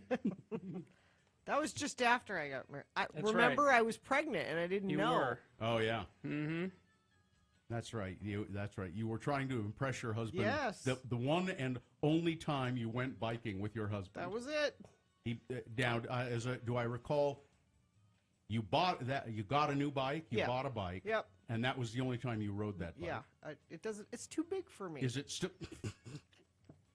It's too big. I can't sit on it. My feet don't touch the ground when I sit on it. Then why did you buy a bike that was too big? I didn't. He bought it for me without me, thinking I was a statuesque woman. So is it still hanging in the garage? Yes.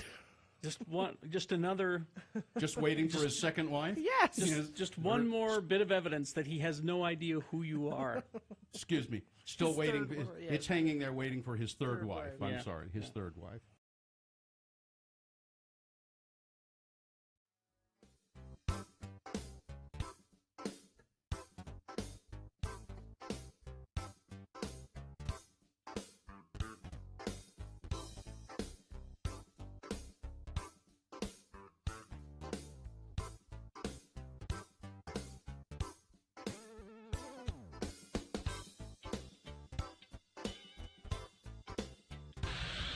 Okay, 747. Let's award round one of your boners. Okay, then. Let's do it. And it's brought to you in part by Mac and Cheese. And Katrubis Dodge is now Young Dodge Layton. New name, same great service, selection of vehicles. See the selection online at Young Chrysler Dodge JeepRam.com. Think Young, think Layton. This is odd. What's that? Okay, well, boner candidate number one is when I'm not traveling, this is my gun bag.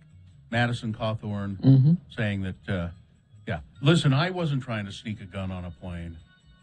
I wasn't trying to get in the No. news so I people was- know I have guns. I was being an irresponsible gun owner. How about that? No, he was trying to virtue signal to his And base. then boner candidate number two, sporting events are so inspiring, so fun. And what it turned out was the boner candidate there was the Colorado Rockies management or whoever reported it, thinking that someone was yelling a racial slur at a Florida Marlins player who was black, when really the person was yelling out Dinger, Dinger, For the which is the mascot. name of the mascot for the I'm Rockies. trying to get a picture. And then boner candidate number three, give me my waffles, a guy who crashed into a Waffle House in Tampa, Florida. So you would expect Madison Cawthorn would be the winner. I smell shenanigans. Well, Madison Cawthorn did well in the voting, but not well enough to beat number two. Sporting events are so inspiring, so fun. The confusing boner candidate. That one won? Yeah. I was seeing an awful lot of number threes coming in there. No, that came in the number three was a distant third place to the other two. That's whatever, We don't pick them, you do, and that's who you've decided to send forward to Boner Fight to get a chance to become Boner of the Day. Round two at 8:20 with three more candidates. We get another possible Boner winner there as well, but we'll take both of the winners, one from each round, and put them against each other. You'll vote for Boner of the Day at 9:20 this morning. That's when Boner Fight happens. Okay, a couple things here now. We're going to do Hello, Yeah, What? This is your chance to talk to us, to ask anything you want. Just call us, 877-602-9696. You can call us. You can make comments. You can promote something you're doing. You can champion a cause. Whatever you want to do. 877-602-9696. No restrictions. You just you don't want to. I mean, you can't swear. You can't swear. That's the main restriction. You can't swear or slander someone. You can slander us if you want. Sure. But you can't slander a business or a person. Okay? Yeah. So 877-602-9696.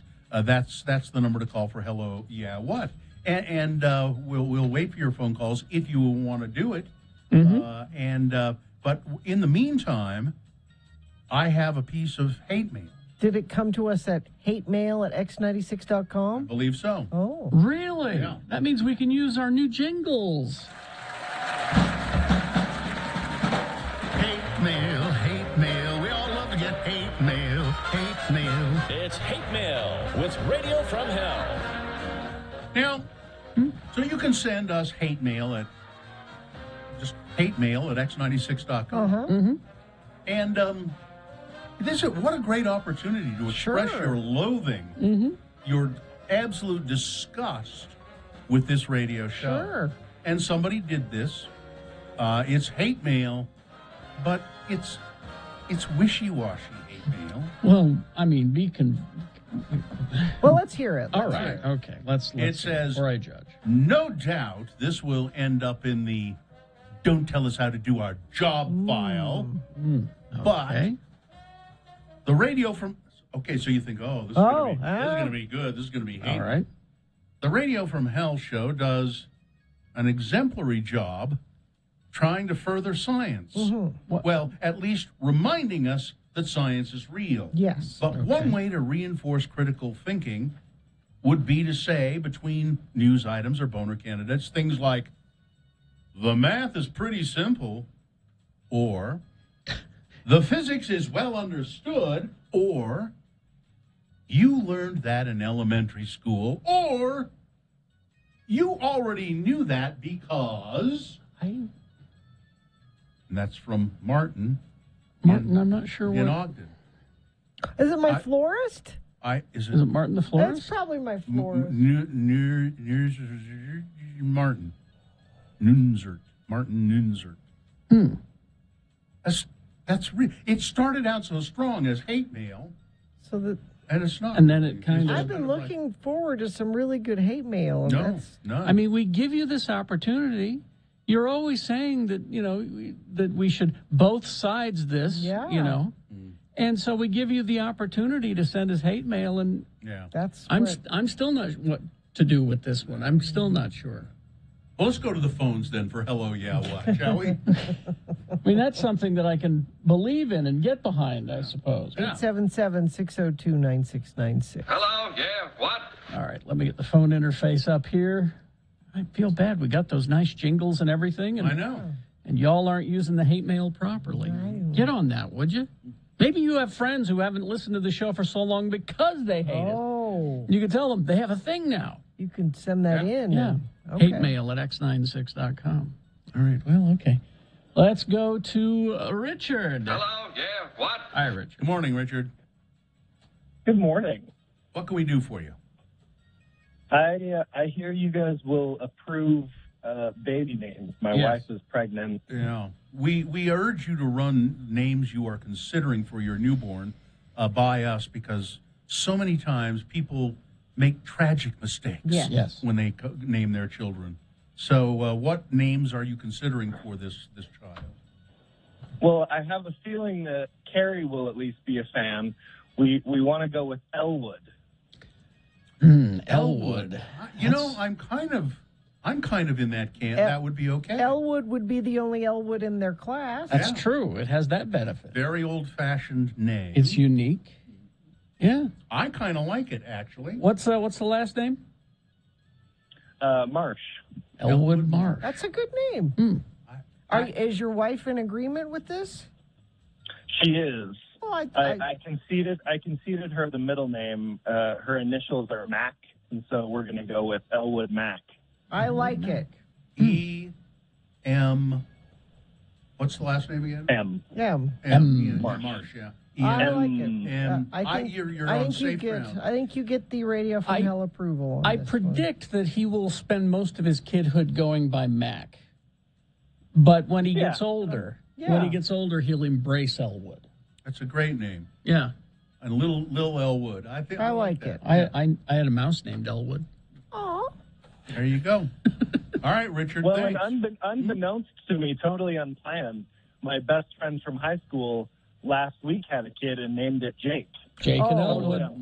There you go. That's pretty They're cute. destined. There you go. They're on a mission from God. There you go. Thank you. Thanks, Richard. Richard. Thanks, guys.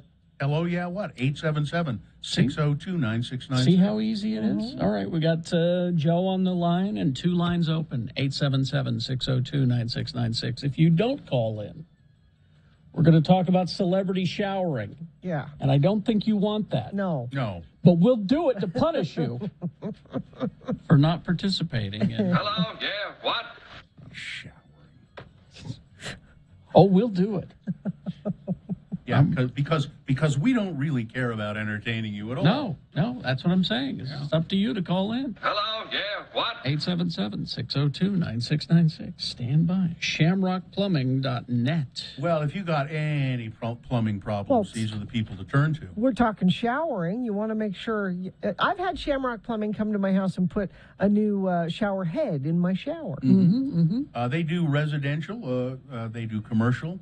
They sell standard water heaters and tankless water heaters and water softeners. And I have a water purification system in my house that they put in. Shamrock Plumbing can do it all, and they do it all very efficiently, quickly, and safely as well. Mm-hmm. So for more than 30 years, Shamrock Plumbing has been the contractor that Utahns turn to. We've all used them, and I think you'll be very happy with the work they do. So call Shamrock Plumbing. No job too big or too small for Shamrock Plumbing. Call them if you have an emergency. It's 801-295-1690. That's 295-1690. Or go to shamrockplumbing.net. All right. It's time for Radio from Hell corrections. We correct things that we get wrong, or we like to call this feature, Excuse me. Excuse me. If you go to x96.com/live, you can see Comic Book Guy saying, excuse me, but I don't think that's the case. I'm here to make the proper corrections. All right. God forbid you go throughout life not knowing the right. Correction number one I have. Earlier in the show, we were talking about traveling in Switzerland and Austria, and Carrie was talking about Lake Luzerne in Switzerland and how lovely that was. And I said, remember when we went to Austria and we were having fondue, and I think I may have said that Austria is the home of fondue. Excuse me, my ears are hurting. Switzerland is home to fondue, not Austria. They're right next door to each other. If you had fondue in Innsbruck, it's no wonder it didn't go well. Austria is meat and potatoes, not fondue. Excuse me. So thank you for the correction. Switzerland, home of fondue. Okay. Well, we have another correction. Yes. Country correction. Ooh. This is another excuse me for Bill. A few moments ago, we were talking about President Trump flying to Scotland. Yeah. And Bill said, well, Scotland isn't part of the UK anymore because of Brexit. It most certainly is still a part of the UK. The UK now consists of England, Scotland, Northern Ireland, and Wales. That's the UK now, post-Brexit. But it's still part of the EU, right? No. Scotland? Scotland's, I'm not going to say. Scotland's not a part of the EU? I think it is, I don't isn't know. it? And that was part of the deal, was that they had the border in Scotland, and there was part of the contention? That's what I thought, too. Well, you were saying Scotland is not part of... Well, now we have to do... Listen, if this was about the Silver Surfer's real name, I could weigh in. The people of Scotland voted decisively to remain with the European Union in 2016. The Scottish government was the first administration in the UK to set out a substantive policy response to Brexit in 2016. They have said, we are a part of the European Union. All right. So they're not? Ireland is part of the EU, not Scotland. Scotland is talking about leaving the UK, as they always have. Well, they voted to stay with the European Union in 2016. So on December 24, 2020, UK government and the EU announced agreement on core elements of the future. Scottish government has conducted initial analysis agreements, their implications for Scotland. The assessment confirms the Scottish government's long-standing view that Scotland will be worse off outside of the European Union, so they are going to remain with the European Union, which means essentially they're not part of the UK, right? Scottish ministers have consistently highlighted that the UK government failed to engage meaningful with the Scottish government on Brexit. The Scottish government... EU countries are Austria, Belgium, Bulgaria, Croatia, Cyprus, Czech Republic, Denmark, Estonia, Finland, France, Germany, Greece, Hungary, Ireland, Italy, Latvia, Lithuania, Luxembourg, Malta, the Netherlands, Poland, Portugal, Romania, Slovakia, Slovenia, Spain, and Sweden, not Scotland. Scotland is still part of the UK. All right. It's confusing. And the Silver Surfer's real name is Nurin Rad. Excuse me. All right. Was there some question? Listen, I don't know from Ireland or Scotland. I don't know, all right? But I can help you with this. All right.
And this hour's tickets are for Rise Against, coming to the complex on August 24th. Text the word Generation, Generation,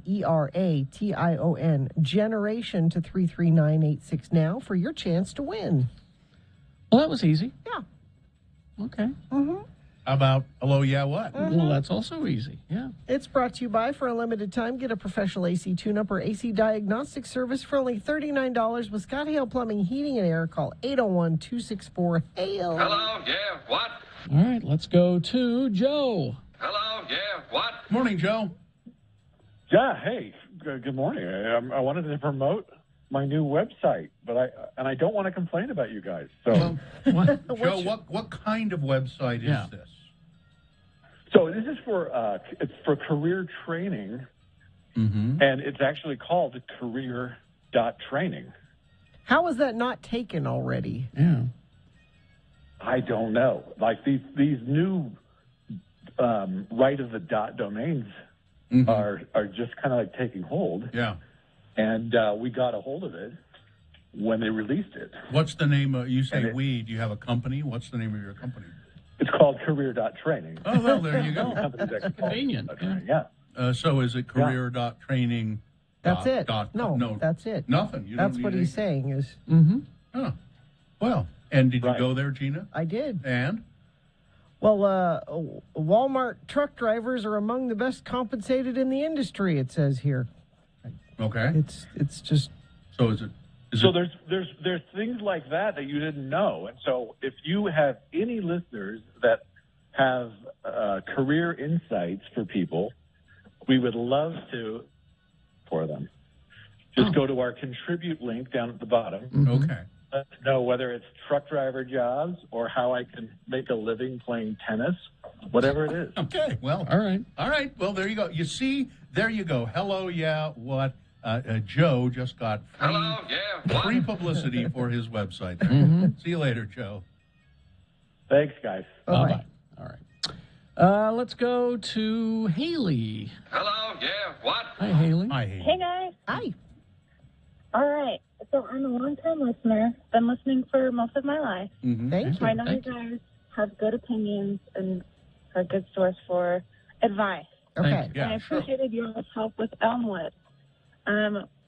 My husband and I have a conundrum. We have surprise baby number 3. Okay. And we had our name set for our first 2, and now number 3 is throwing us for a loop. What are the first two's names? Will and Lucy. Okay. Pretty traditional, pretty good. Yeah, okay. Nice. But number 3, like I said, this is a surprise. So How my about- husband is set on Luka. Well, Luka Doncic. No, wait. Now, so and I like Sterling. No, so if the baby go was a ahead. surprise, why don't you name him Boo? Now, I would advise. I don't think that would do well at school. I would advise against Luca because you have a Lucy. That's true. What? That's So- true. Lou, you don't tell me you don't ever call her Lou. I do. Yeah. Call her Lou and Lulu. Yeah. Yeah. So Luca is out. Luca. Yes. Yeah. I like the name Luca, but I what think you would Lucy. call Luca Ka. No. So what- hey, Ka! Ka! Yeah, that's too bad about Get over Luca here, because that's a good name. Luca, no. I would say no. I mean, Yeah. it's a good name, but not in this family. Plus, I'm there's the afraid. whole classic alternative song, "My Name Is Luca." No, don't. Be a problem, yeah. You So don't want what's the other one? Is Sterling? I like Sterling, but is that too much? It's it's okay. Sterling. There's a very famous race car driver named Sterling Moss. Don't forget the spy, Sterling Archer. So It's a lot of name. It's a lot of name. It is. But for some people, that's that they can But- they can live up But to think that. of this, of course, you're going to end up, if you're in Gina's family, you'll end up calling him Stir. Well, I'm just saying you need to think the nickname through. Are you going to call up Sterling? It's time for dinner. Sterling, get your shoes on. I just Sterling, don't, That's nicknames true. bug That's a me long like name. that. Yeah. Gina nicknames all of her kids, and I just, Haley, it bugs me. What's the middle name? George. Oh, how about George for first name? George Sterling something, yeah. George Sterling. Yes. Baby. Okay. And then, Georgie. Yeah. one day, George Sterling will become a king of England.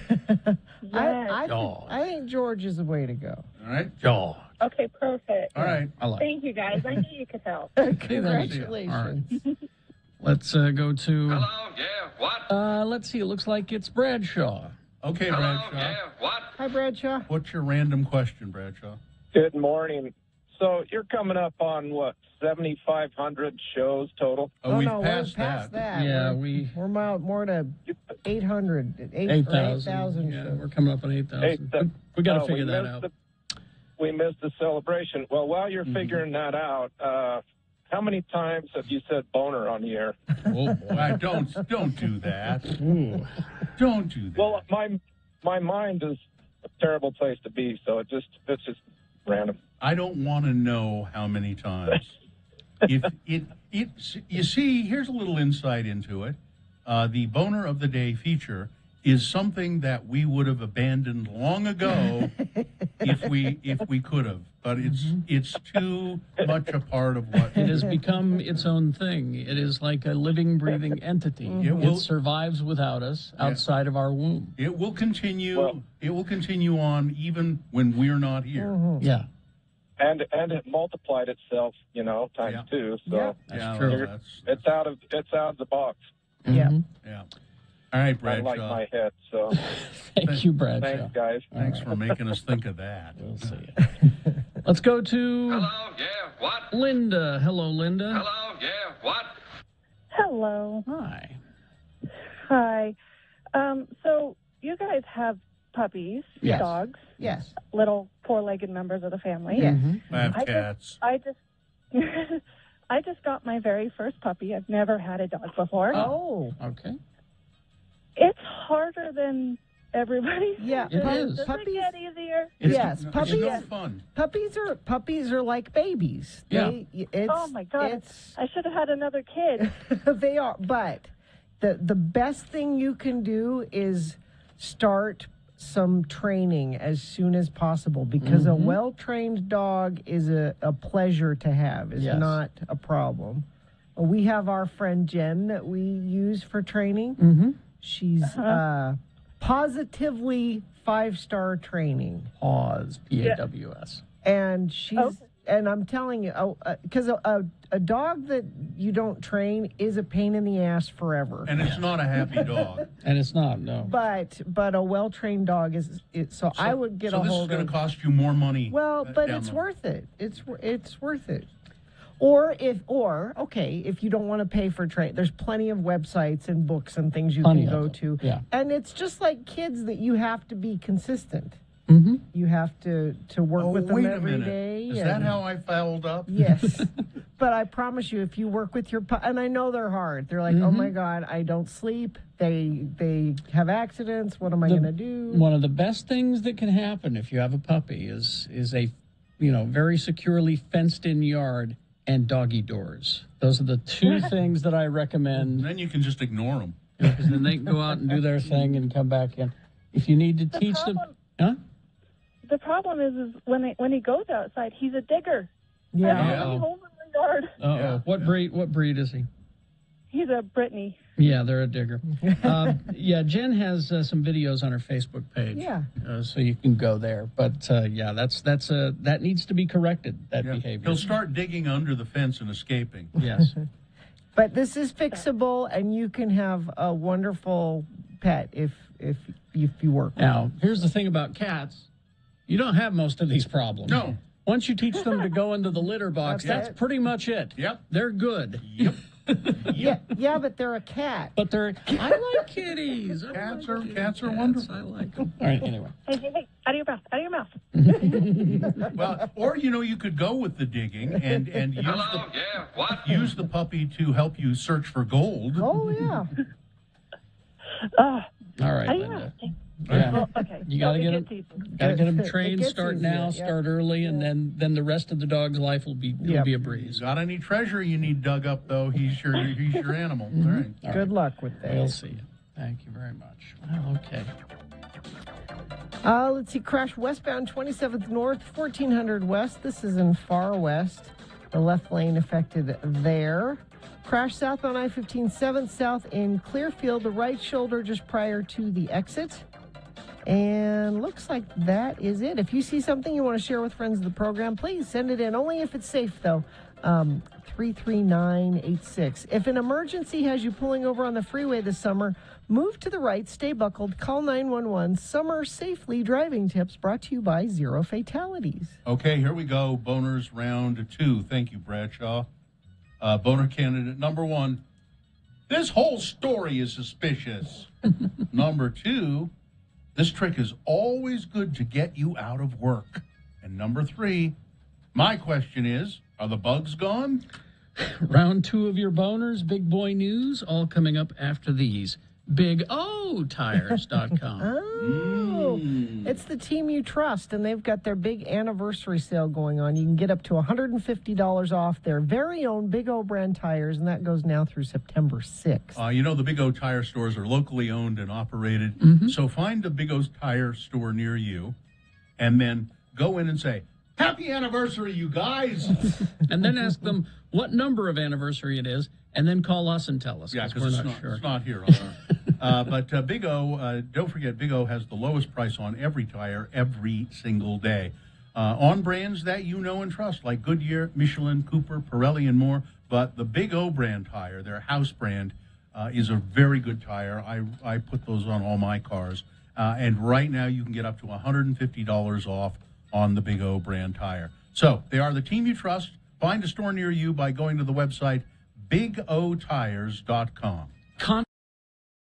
It is the 23rd century. Humans have left the lowly confines of planet Earth and have sought their destiny among the stars. While many things have changed, one constant remains: the need for young men to venture forth and do the work of the Lord. This is the tale of 2 such men who at the age of 19 have answered the call of their general authorities and are embarking on a 2-year mission to spread the gospel throughout the galaxy. This is the story of Space Elders!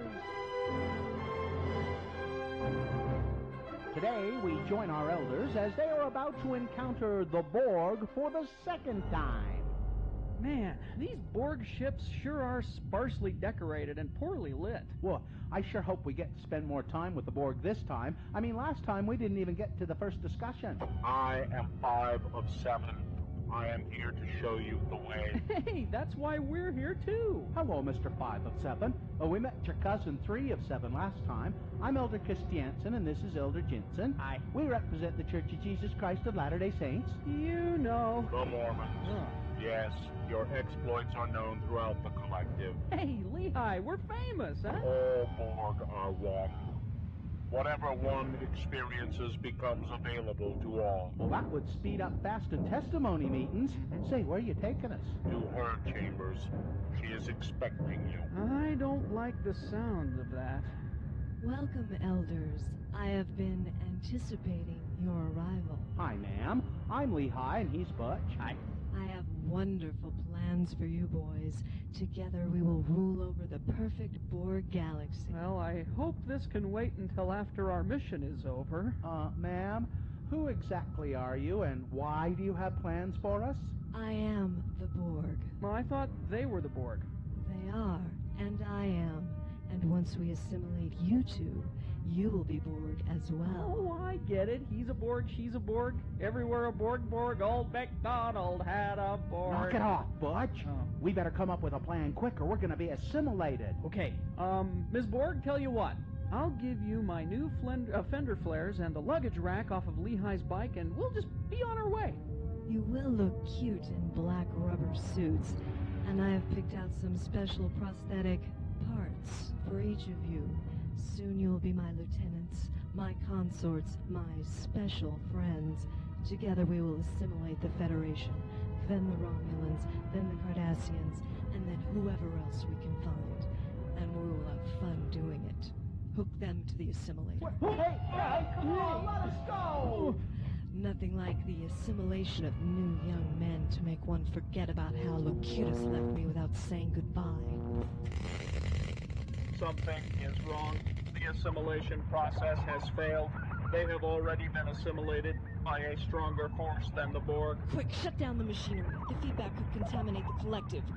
What have you done to my beloved collective? Well, once you hooked us up to that gizmo over there, all of our experiences were spread throughout the entire Borg race. Lehigh and I were able to bear our testimonies to more than 7 billion beings at one time. It was kind of like General Conference, except without the crying babies and the old people going to sleep. Yeah. We not only got to give the first discussion to the Borg, but to pretty much teach the whole gospel to all of them at once. Could it be? Have the Borg finally met their match? Could Butch and Lehigh be immune to the assimilation process? Tune in next time to hear the Borg say... I am Elder 5 of 7, and this is my companion 4 of 9. We represent the Church of Jesus Christ of Latter-day Saints. You know, the Mormons. No! You've turned the most feared race in the galaxy into a bunch of jello-loving, suburban-driving moral goody-goodies. Well, you think that people were afraid of you before. Wait until you start approaching planets now. Man, I'd hate to play word ball against these guys. I think our work here is done. Hey, can we count all 7 billion as converts? Well, technically we didn't baptize them. We'll have to check with Zone Leader Hansen just to be sure. Well, what about me? I was queen. I was the most powerful being in the galaxy, ruler of an entire race of warriors. What am I supposed to do now? Well, I guess you are now the most powerful Relief Society president in the galaxy. Congratulations. Gotta go. Bye-bye, sister. On the next artificial limb-attaching episode of Space Elders!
is round 2 now of your boner voting. 3 news stories. These are examples of bad, stupid, or funny human behavior. And you'll decide with your vote of these 3 candidates which one is the worst, which one deserves to go forward to boner fight, and possibly become boner of the day. Winning here does not make it boner of the day. It makes it qualified to be boner of the day. See, if it wins here, then it secures a spot in Boner Dome, and it'll go up against the winner of round 1's voting, which we did already. We'll take both of these winners and put them against each other. You'll decide boner of the day with your vote at 9:20 this morning. So right now, we need one of these 3 candidates to move forward from this round 2. 2 candidates now, a third after the news. Once you've heard all 3, then you will vote, and one of you lucky random boner voters will receive. You could fit, I bet, 3 puppies in that. Well, depends. Radio from Hell that tote would, bag. that would be cruel.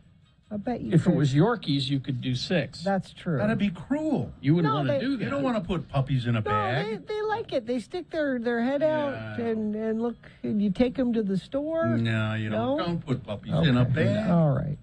All right, here's boner candidate number 1. This whole story is suspicious. Okay. I'm not sure what to make of it. A thirsty man accidentally drank candle wax after mistaking it for water in the middle of the night. No. Huh? Well, it doesn't Okay. come out like water, wouldn't Sharing, okay, here are the details. All right. But still, sharing his story anonymously. Okay. The man said that he was left with wax coating his teeth and the roof of his mouth after this embarrassing blunder. He said he woke up thirsty in the middle of the night, reached over to his bedside table in search of some water, even though he doesn't usually keep water there. In his sleepy state, the man grabbed the first thing he put his hands on, which happened to be a candle, and he poured the liquid into his mouth. He said. Okay, wait, now. He said the candle he drank tasted like rosemary. He said it was one of the... I just don't. Couple of things. Yeah. Wouldn't it be So- too hot? Well, and it would have to be a lit candle Because because it would still be... the only way it would still be liquid is if the candle was actually lit. I suspect that there were some other chemicals involved. Some I sort of, Yeah, I just...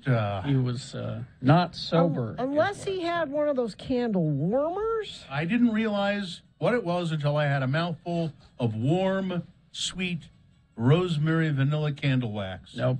I spit it out, but not before it coated my teeth and the roof of my mouth. There's something else going on here. Yeah, Although remember that Simpsons episode when Homer wanted to compete in the hot pepper eating contest, and he drank wax to coat the inside of his mouth so he could eat the hot pepper. Yeah. Yeah, but I no. don't think this is a Yeah. thing, really. That was a cartoon, you realize, Gina. Right. Boner candidate number 1. This whole story is just suspicious.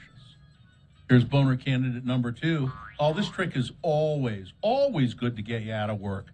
A woman in Park City is facing charges, or may face charges, after claiming that a fake bomb, was in the business because she wanted to get out of her job early.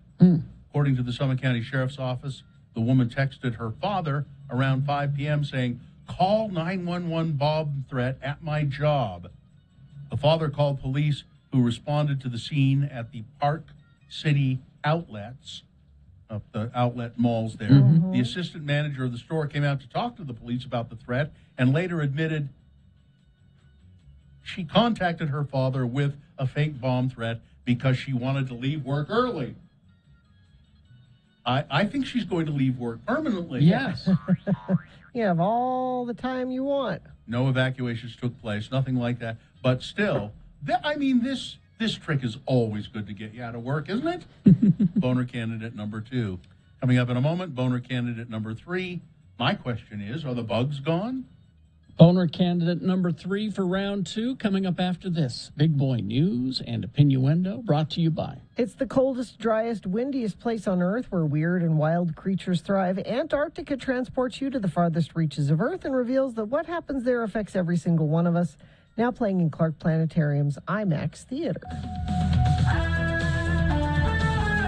You know Fleetwood Mac, you know, and back in 2018, the band parted ways with Lindsey Buckingham. But Lindsey Buckingham says, Mick Fleetwood wants me back. He wants me to come back to the band. I don't know about. Said there have been intimations from Mick, who I've talked to several times, that he wants to try to get the five of us back together. He says, I did not see their last tour. I'm sure it was fine, but I think it was probably very mellow by comparison. They were covering so much other Fleetwood Mac material, and they were doing Crowded House songs and Tom Petty songs. So he's saying, you know, without my songs, they were probably just kind of, you know, they were. I think he thought they would fight harder to keep him in the band, and they didn't. Yeah. And now he's like, hey, come on. Mick didn't want me to go in the first place, he said. But he's talking about let's get you back here in the band. I heard an interview with Lindsey recently. This is the first time I've heard his voice. Yeah. And he sounds like if Will Forte was trying out for the part of Lindsey Buckingham in the Fleetwood Mac documentary movie. Really? He had that Will Forte kind of sibilance. And the star of the Tiger King, Joe Exotic, has not received any treatment for his prostate cancer in months while sitting in prison for his involvement in a murder-for-hire plot. But the 58-year-old revealed that his cancer may have spread to his pelvis and stomach. Exotic told The Sun that he will refuse medical help if the disease progresses to stage 3 or 4, claiming, I'm ready to die.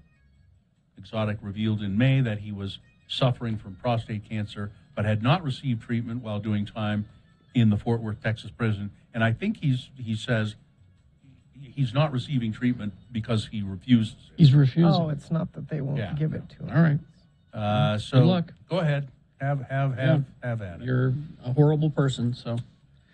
With COVID-19 cases skyrocketing exponentially and intensive care unit capacity in hospitals dwindling to single digits, officials in Austin, Texas, are warning of catastrophe as Texas once again becomes a center of the pandemic. Austin, Texas local government issued an urgent message through their emergency notification system on Saturday, imploring residents, please stay home, mask up, get vaccinated. The entreaty comes mere days after Austin Public Health elevated its risk-based guidance to stage 5, the highest possible tier. The situation is critical, said the Austin Travis County Health Authority in a statement. Our hospitals are severely stressed. There's little we can do to alleviate their burden with the surging cases. But Governor Abbott continues to insist that everything's fine, no masks, and no vaccines. The teachers in Texas and the teachers in Florida are begging for mask mandates. And Governor DeSantis, just to pivot there for a second, has said he will withhold funding to schools and salaries for teachers if they insist on masks. That's evil. COVID Delta variant may be the most contagious virus we have ever seen. Really? Said epidemiologist Larry Brilliant. What a great name. Larry Brilliant. Famed epidemiologist Larry Brilliant. The pandemic is not coming to an end soon, given that only a small portion of the world population has been vaccinated against COVID-19. Larry Brilliant, and he was part of the World Health Organization's team that helped eradicate smallpox, said that smallpox, that's old news. Yes, it is, because we got rid of it. Yeah, it is old news. With vaccines. Said the Delta variant of the coronavirus is maybe the most contagious virus ever seen on Earth. In recent months, the U.S., India, and China, as well as other countries in Europe and Africa, have been grappling with this highly transmissible variant of the virus. I don't know how you parents of kids 12 and under are holding it together. I don't either. Luckily my kids are a little bit older. Having back to school coming and because I'm nervous, just me going out, and I'm mostly back in quarantine. I'm only going out for like essentials and things like that. So I can just imagine what you guys are going through. 3 people were injured in 3 separate incidents on the Bonneville Salt Flats over the weekend. 3 men flown to University Hospital in Salt Lake by helicopter after losing control of their vehicles. Let's see. Parker Merrill, 73 years old, lost control of his land speed vehicle at 189.722 miles per hour. Bob Lewis, 77 years old, lost control of his motorcycle land speed vehicle at 97 miles an hour. And driver Lloyd Halsey, age 81, lost control of his land speed vehicle at 212.389 miles per hour. All 3 men were treated at the scene by medical personnel, flown to the hospital. Circumstances of the crash is under investigation. Well, I can tell they were going too damn fast. Yeah, there's a common denominator there. And maybe they were a little too old to be doing it. Maybe. I guess land speed record time is happening out there on the Salt Flats. Let's see. The Tabernacle Choir has a new president. It's Mike Levitt. Michael Levitt? Former governor and Sorry, my ride's here. That guy has a race car. Wow. That was a race car. He's so impressive and manly. Oh, his car makes noise. Not Michael Levitt. Somebody drove by. Yeah, that was it. Mike Levitt. He former Utah governor, Health and Human Services Secretary. He will lead the LDS Church's premier performing troupe, the Tabernacle I didn't Choir. know he was a singer. He's not. He's just, see, when you're the president, you just tell him what to do. Oh. Sing good. Go sing over there. Sing good. And then one final story here. How about Elon Musk? Okay.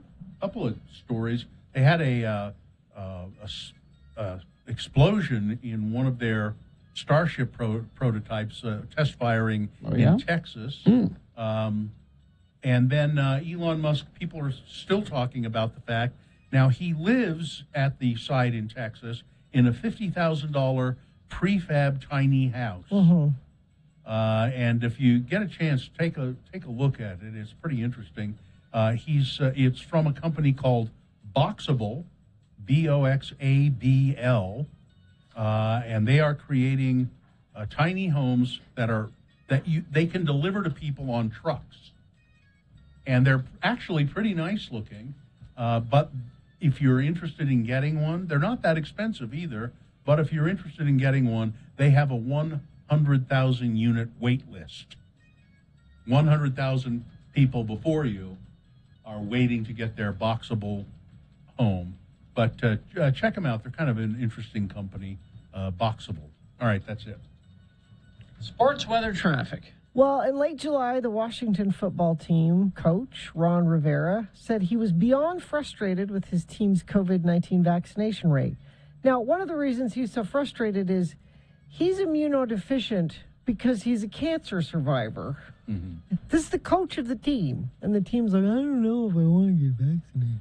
They are getting better, but Washington is ranked 28th among NFL teams as it pertains to getting safe and available shots. The NFL is threatening to force forfeits and withhold game checks if any regular season matchups can't be played during the upcoming campaign because of a COVID outbreak among unvaccinated personnel. Before the league informed teams of this, the coach had a Harvard immunologist and virus expert come talk to the players about the vaccine to say this is important and he's still having a hard time getting the players. Wow. We need a vaccine mandate. Sports? Anyway, that's sports. Weather, still smoky, patchy smoke today and tomorrow. Could possibly clear up by Thursday, but we do have it with us today and a high of 90 today. And traffic, let's see, we have a stalled vehicle Southbound I-15 milepost 313. That's the I-15-215 junction in Salt Lake. HOV lane is being affected there. Crash westbound 27th North, 1400 West in Far West. And let me check our message stream, see if friends of the program sent in any traffic. No, but if you see something, please text it to us. Only if it's safe for you to do that, though. 33986. Tuesday Tunes with Todd is brought to you by the Stateroom Presents. It's coming up later. It's on the way. I skipped to the wrong thing and I started reading it. Huh? Never I'm mind. Ron Burgundy? I'm Ron Burgundy. What? Go ahead. Okay. Nothing to see here. All right. Boner candidate number 3. My question is, are the bugs gone? A 31-year-old Michigan woman is recovering after she set herself and her car on fire this week trying to kill bed bugs. Now, why there were... Maybe they were car bugs and not bed bugs, or maybe she had a bed in her car. I don't. The woman was treated at McLaren Oakland Hospital for second-degree burns caused by setting rubbing alcohol on fire inside of her car in hopes of killing the bed bugs.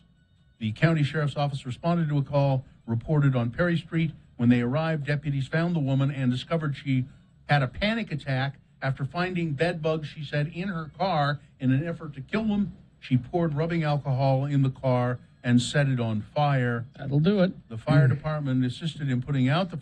But I just want to know, are the bugs gone? I bet they are. Boner candidate number 3. Well, then it worked. Yeah. Maybe this shouldn't be a boner candidate. She's out of car, but she got rid of the bugs. All right.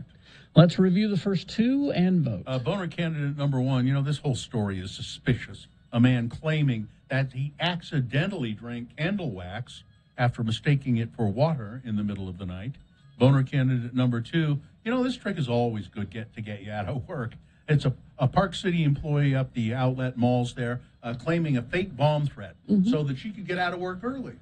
So it's always a good way. Mrs. Costanza could not be reached for comment. And boner candidate number 3, my question is, are the bugs gone? Here we go. This is round 2 of your boner voting. You've got to decide of these 3 candidates, which one is the worst. Which one deserves to go forward to boner fight and possibly become boner of the day? You see, I say possibly because this is not boner of the day. This is round 2. We'll take the winner of this round and put it into Boner Dome. It'll face off against the winner of round 1's voting, which we did an hour ago. Both of those champions will go against each other at 9:20 this morning. That's when Boner Fight happens. That's when you will decide Boner of the Day. Right now, you're picking one of these 3 from this round 2 to send forward to the championship. 1, 2, or 3. Remember your candidate number, the one that you think should win this round. Put that single digit in the message of a text, and then text that to 33986. That's one way to vote. Another is to use your voice. Call Katie in the producer's booth, 877-602-9696, human contact. Or go online, x96.com, looking for the box that says Boner Voting, August 10, 2021, and vote there. You've got less than 300 seconds. Let's go. This is round 2. So the other day, my husband makes a pronouncement. Dr. Jones, he says, our family is going to start a new bedtime ritual, and it involves golden milk. Can you do this while you're clothed? Yes. Okay. And I said, what is golden milk? Now, I've heard of it. Then you brought it up yesterday, and so I looked it up, and I bought the ingredients for it yesterday. Because it sounds delicious, doesn't it? Golden milk is a traditional Indian drink that has its roots in Ayurveda, health practices, ancient healing, a blend of hot milk and ground turmeric. Now, this recipe that I have, shall I read it and see if it's similar to your husband's? Yeah, let's see what yours. So it goes on to talk about the benefits of golden milk. Turmeric is a known anti-inflammatory. Which is a good thing to have before bed. Yeah. So you take a cup and a half of light coconut milk. Canned is best, but carton works fine, that says. 1.5 cups of unsweetened plain almond milk. 1.5 teaspoons of ground turmeric. A 1/4 teaspoon of ground ginger, or fresh if you would care to do that. There's a way to do that. 1 whole cinnamon stick, 1 tablespoon of coconut oil, and a pinch of black pepper. Then sweeten it with anything pretty much you like. It suggests here coconut sugar, stevia, I guess stevia is like non-caloric. Yeah. Or maple syrup, which sounds kind of good to me. We did honey with ours. And then you just put it all together in a pan and heat it up and then drink it. And a twist of black pepper, which sounds Yeah. kind of weird. No, that's what I read that. Yeah, to finish it on black on the pepper. top. Sounds And good. It's so you've bought it. You haven't made it yet. I bought all the ingredients. I was going to make some last night, but I didn't do it. It was delicious. However, it has turmeric in it, Yeah. which stains everything it touches. Yellow. And I said to Mohammed, you have to drink this at the counter. You can't carry it into the living room. You can't take it to Right. your room. Yeah. Your golden milk has to be. And he said, well, I want to go sit by the fire. And I can see what, because, yeah, you want to sip a little hot drink by the. No. You have to sit. And so did he? He did. Okay. And managed to stay in things anyway. And we all finished our golden milk, and we all liked it. There's something about it's the old thing of having a warm milk before bed. This It is says just here it's creamy, comforting, coconutty, and it has a ginger-infused, slightly spicy and sweet flavor. It's delicious. But I looked at all of our cups after. Yes.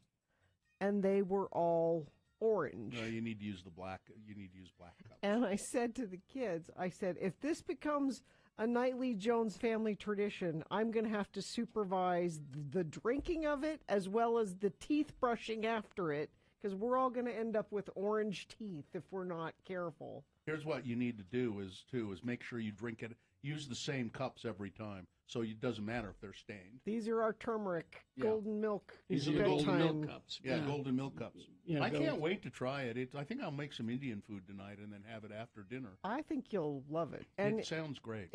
I actually took mine and had it in the bathtub and sipped it. I told you have to have it at the counter.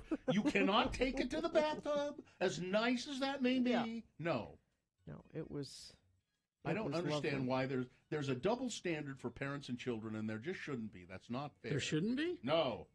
I paid for all the things in the house. If I spill turmeric on them, I paid If for my it. kids spill turmeric, it's been a long-standing rule. If you spill turmeric on something, you pay for it. You turmericed it, you bought it. So that's on a day like today when it's kind of snowy and overcast. Just think of ending your day with a nice cup of golden milk. Just look up golden milk. You'll find any number of recipes. I've just come to the conclusion that your husband is a hippie that showers regularly. Yes. He is. Are you sure about the showering yes. thing? He is.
Okay.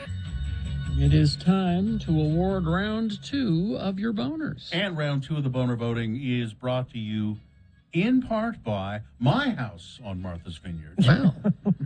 And are you searching for Pokemon? Locally owned Hasta Games has the best selection of Pokemon, Dungeons and Dragons, Magic, and more.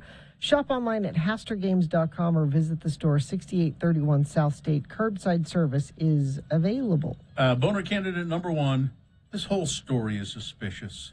This hinky story of a man claiming that he drank candle wax in the middle of the night. Too many questions. I ain't buying it. Mistaking it for a glass of water that he reached for, even though he never keeps water by the bed.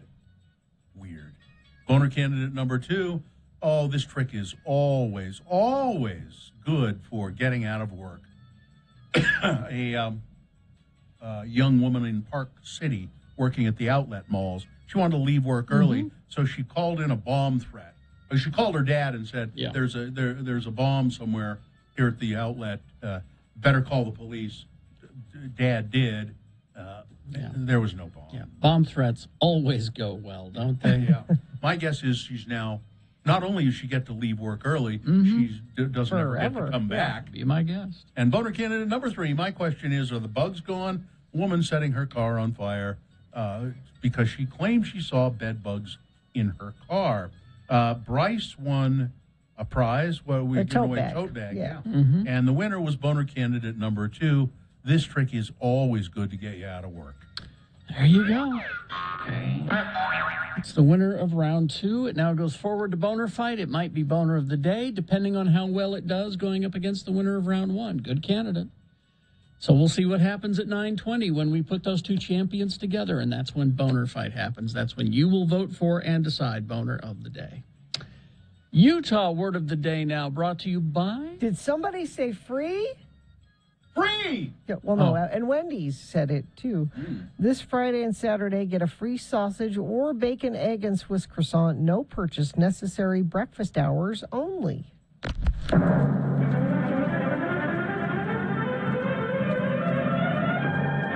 It's often said that the people of Utah speak a language all their own. It's a language that's often confusing and even incomprehensible to newcomers here in the Beehive State. So, Radio from Hell presents a handy guide to help everyone understand how the natives speak. It's the Utah word of the day. And today's word is... Squatch. S-Q-U-A-T-C-H. Squatch. And now let's hear LeVar and LeGrand take us on a little Utah journey with the word squatch. Where will these 2 married gentlemen lead us this time as we lightly trip down the linguistic lane of Utah vernacular? I don't know about you, but I can't wait to hear where they lead us before they land on this Utah word, which is, again, squatch. I don't know, my friend. I think we finally done it. Done what, buddy? I think we finally come upon a word which even we cannot make sense of. A word which we cannot torture into the Utah way of speech. Oh, come on, LeGrand. How bad can it be? Can't be as bad as, say, Daled or Elians. Or what about the time we found a way to demonstrate the word kutcher in these Utah word of the day lessons? I mean, it can't be as bad as them. Squatch! What's that? Squatch! You need a drink of water or something? You got something in your throat. Sounds like you got a big old ball of phlegm in there. You see? I told you, LeVar. The word is just too hard to use in our Utah dialogue. Oh!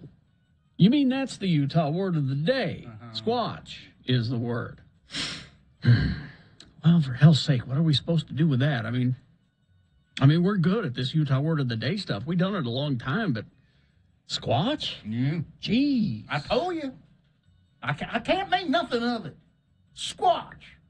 I mean, it sounds like a vegetable or some kind of thing you would do at the gym that would make you grunt. Hey, honey, the garden is full of these things. We need to have some squatch for dinner tonight. No. Or, let's see how many times you can squatch while you're holding a 10-pound weight. No. Yeah. There just ain't no way there's a Utah word there. Am I right? I think you are. You know what? I'm having none of it. I'm with you. Let's not even try. That'll show them. Mm-hmm. We're not just some trained monkeys that they can just bring out to perform for their amusement, right? That's right. Man, I feel liberated. This is the first time that we've ever said no to one of these things. What you want to do instead? Well, I say we get a couple of bottles of pop and we settle down over to my place and take in some of the Olympic competition. I set my VCR to record table tennis and the weightlifting finals. Squash that! Join us again some other time as we examine how the Utah natives speak with the Utah word of the day. There you go. 8:52. 53. We'll call it 53. You know what? Let's see, we got 1 minute. I was going to say hate mail at x96.com. We got a minute or so here. We can talk about Friday. Yeah, Brandon Flowers from the Killers. Mm-hmm. We will have a whole hour with him on Friday. Now, Brandon will be on the show 9 o'clock yeah. on Friday Yeah. to talk about his brand new album, the Killers' brand new album, The Pressure Machine. It's all about his years growing up in Nephi. Mm-hmm. And Payson. And we met him. He came here yesterday. We did it yesterday. Yeah, we pre-recorded it. We can't play it back for you until Friday because that's when the record goes on sale. And yesterday was the only time he had available. Mm-hmm. But it was a pleasure to have him here in the studio. What a nice fellow he is, Brandon Flowers, the Killers. Down to earth, simple guy, nice guy, really, really personable, good storyteller. And we could have done 4 hours with him. Probably. I don't know why we've never actually met him or hung out with him before. Well, Todd was telling us that years ago, the Killers came to the station when they very, very first were out. Mm-hmm. Yeah. And so we probably met him a long time ago, briefly. But He said, it's really weird to see you guys. I've heard your voices for so many years, but I just don't. Now I'm seeing you. But we also play several tracks from the new album, Mm-hmm. and it's not the typical Killers album that you're used to. No, it's very different, and I mean that in a very good way. I thoroughly enjoyed this album. It's not poppy at all. No, it's so good. And it's good. It's one you could just put on and just like listen to it all the way through. Like you're not going to be tracking through looking for a specific song. You just sort of enjoy it as a whole. Well, you get a taste of it on Friday. We'll play 3 cuts, 4 cuts. Yeah, 3 cuts. 3 cuts from it. So between 9 and 10. Just be listening between 9 and 10. And I don't think you can get a hold of this until Friday. No, the record goes on sale Friday, and that's when I'll buy my copy. And y'all should buy yours because seriously, it's just such a good album. The whole entire thing is just so damn good. Todd likes it. And good morning. I'm early. No, we're going to take a break and get to Tuesday Tunes. We were just talking about the Killers. Yeah, so that's going to be cool. I'm excited for people to hear this. You listened to it yesterday. I did, yes. And did you like it? I did. Yeah, it was very, very compelling, Okay, good. and it's so local. Yeah. It smells like fry sauce. It really. Yes, my favorite part is where I got choked up and can't talk. That's my favorite part. Harry shows emotion sometimes. It's true. So that's all coming up on Friday between 9 and 10. Stand by for that, and you will like this record. Yes. I think. But like I said, it's not what you're expecting from the Killers. It's a little different. It's different, yeah. But it's brilliant. But that's in a good way. All right, thank you. Traffic, please, Gina. Yeah, emergency traffic. This is, again, up in Riverdale. You've been having lots of trouble up there today. I-15 in Roy. That's our hometown, Todd. Oh, my God. Southbound lanes backed up from Riverdale to 5600 South because a flatbed apparently lost its load. Secure your load. Well, it's already a mess with the construction there anyway. So. Only one lane open near 5600 South on-ramp. Use I-84 to Highway 89 as an alternate. Park City's annual Savor the Cocktail contest runs now through August 31st. Enjoy original cocktails from participating bars and restaurants. Then vote for your favorites. You must be at least 21 to participate. Find details at parkcityrestaurants.com. All right, thank you very much. We will take a break. We will be back. It's Tuesday Tunes with Todd. Stand by for all of that. So you may have heard yesterday me talk about I got bit by something over the weekend, and I shared it with you yesterday.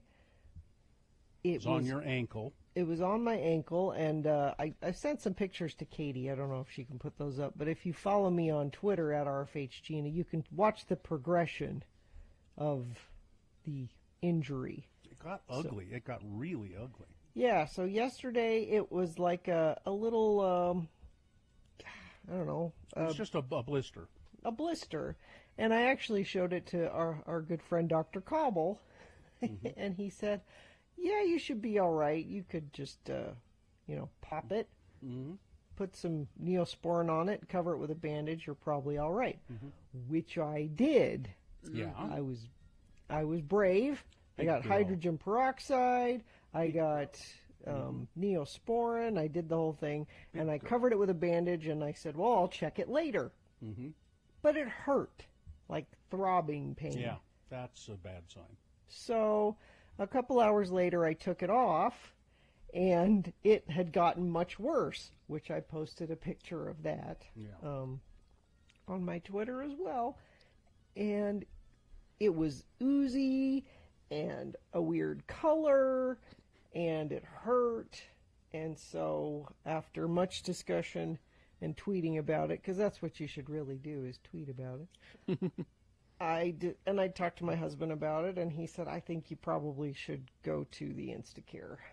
This has gotten worse, not better. Let me know how it goes, babe. Yeah. You need a ride home? I was a little nervous to go to the Instacare. So I went to the one on 4th South. And, Bill, is that the one where you went to get your COVID test? No, that was in a parking lot at a church. Yeah, this was. But they do a lot of COVID testing there. But it was closed. So all the COVID tents were there, but it was closed, which is weird. 9th East? 4th South, and right there. And so I go into the Instacare, and there's nobody there. And I'm thinking, gosh, is it closed? Nope, there's a lady. Was this? Yesterday. What time of the day? Oh, like 5 o'clock. And they checked me in and said, go wait over there. And I said, okay, this is so fun. Because I was nervous about going. And while I was sitting there waiting, these 5 girls come in together. They all had masks on, and one of them goes up to the counter, and she says, yes, I think I have a fever, and I'm having a hard time breathing. And, she's listing all the COVID symptoms. I'm like, awesome. Now I'm in a waiting room with her. But why are these 4 other girls with her? You needed an entourage to and they're not supposed to do Instacare? that. They're supposed to go to the stations outside. Yeah. Well, they were closed. Oh. The stations outside were closed. But why do we need all these people in here? But they took me back, and I said, can you tell what this is that bit me by looking at it? And the doctor said, it's infected now. I can't tell what it was. But we can clean it out for you, give you an antibiotic, and then we're going to test the pus and see what kind of pus it is. Pus test. Pus test. Pus test. And he said, in order to clean it up, we're going to de-roof it, which is exactly what it sounds like. They cut the top off of it and let it ooze out. And then they gave me a bunch of stuff at home where I am supposed to change the bandages and clean it up. And I don't have to de-roof it. That's already been done. Well, they say you're going to be okay. I mean, yeah, they put me on a pretty strong antibiotic, and he said, we'll get back to you with exactly what, it could be a staph infection, it could be MRSA, it could be who knows what. Will they be able to tell you what bit you, do you think? Nope, and that's the frustrating thing. Damn.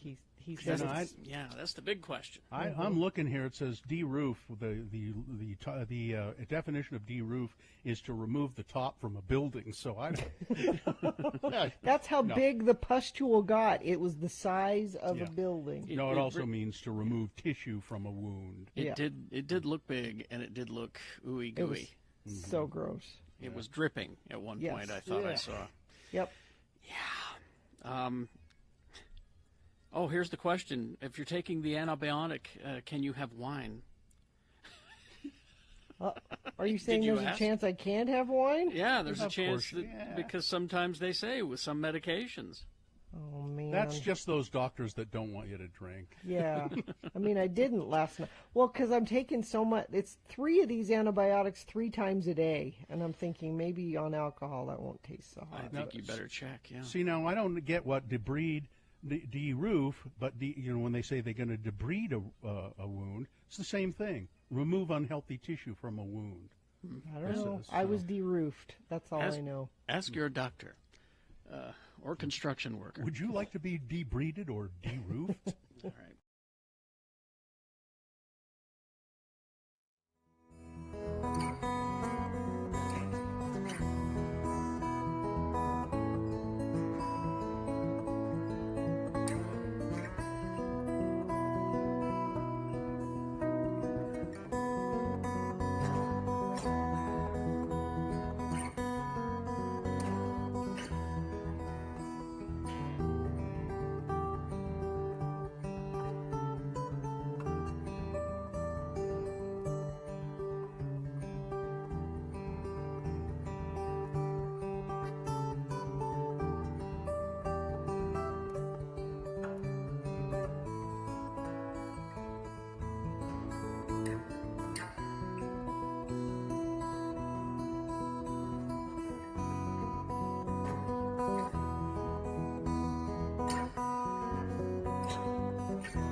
Okay, well, let's see what we got here. I believe. No pee breaks, people. No pee breaks. Wait, You know remember I have this that I started to do and now I need to Oh, really that? do it? Yeah. Go ahead. Tuesday Tunes with Todd is brought to you by the Stateroom Presents, bringing you concert experiences at the Stateroom, Commonwealth Room, Eccles Theater, and more. Check them out at thestatepresents.com. Okay, well, once again. No pee breaks, people. No pee breaks. Because. Tuesday Turns with Todd on X96. Van from Hell. Well, here he is in the flesh. Todd Newcomb, he is our program director, and he's on the radio weekdays 3 to 7 right here on X96. And on Tuesdays, he likes to bring us a tune. Just a tune, something he want. Now, there was one question I forgot to ask Brandon Flowers yesterday, though, by the way. I wanted to ask him, really, what is the answer to the question, are we human or are we dancers? I don't know. Do we have to make that choice? We didn't get it. We didn't get into that. We didn't get into that. We'll work on a follow-up interview for you, Bill. Now, you would love to play one of those songs from that new record today, wouldn't you?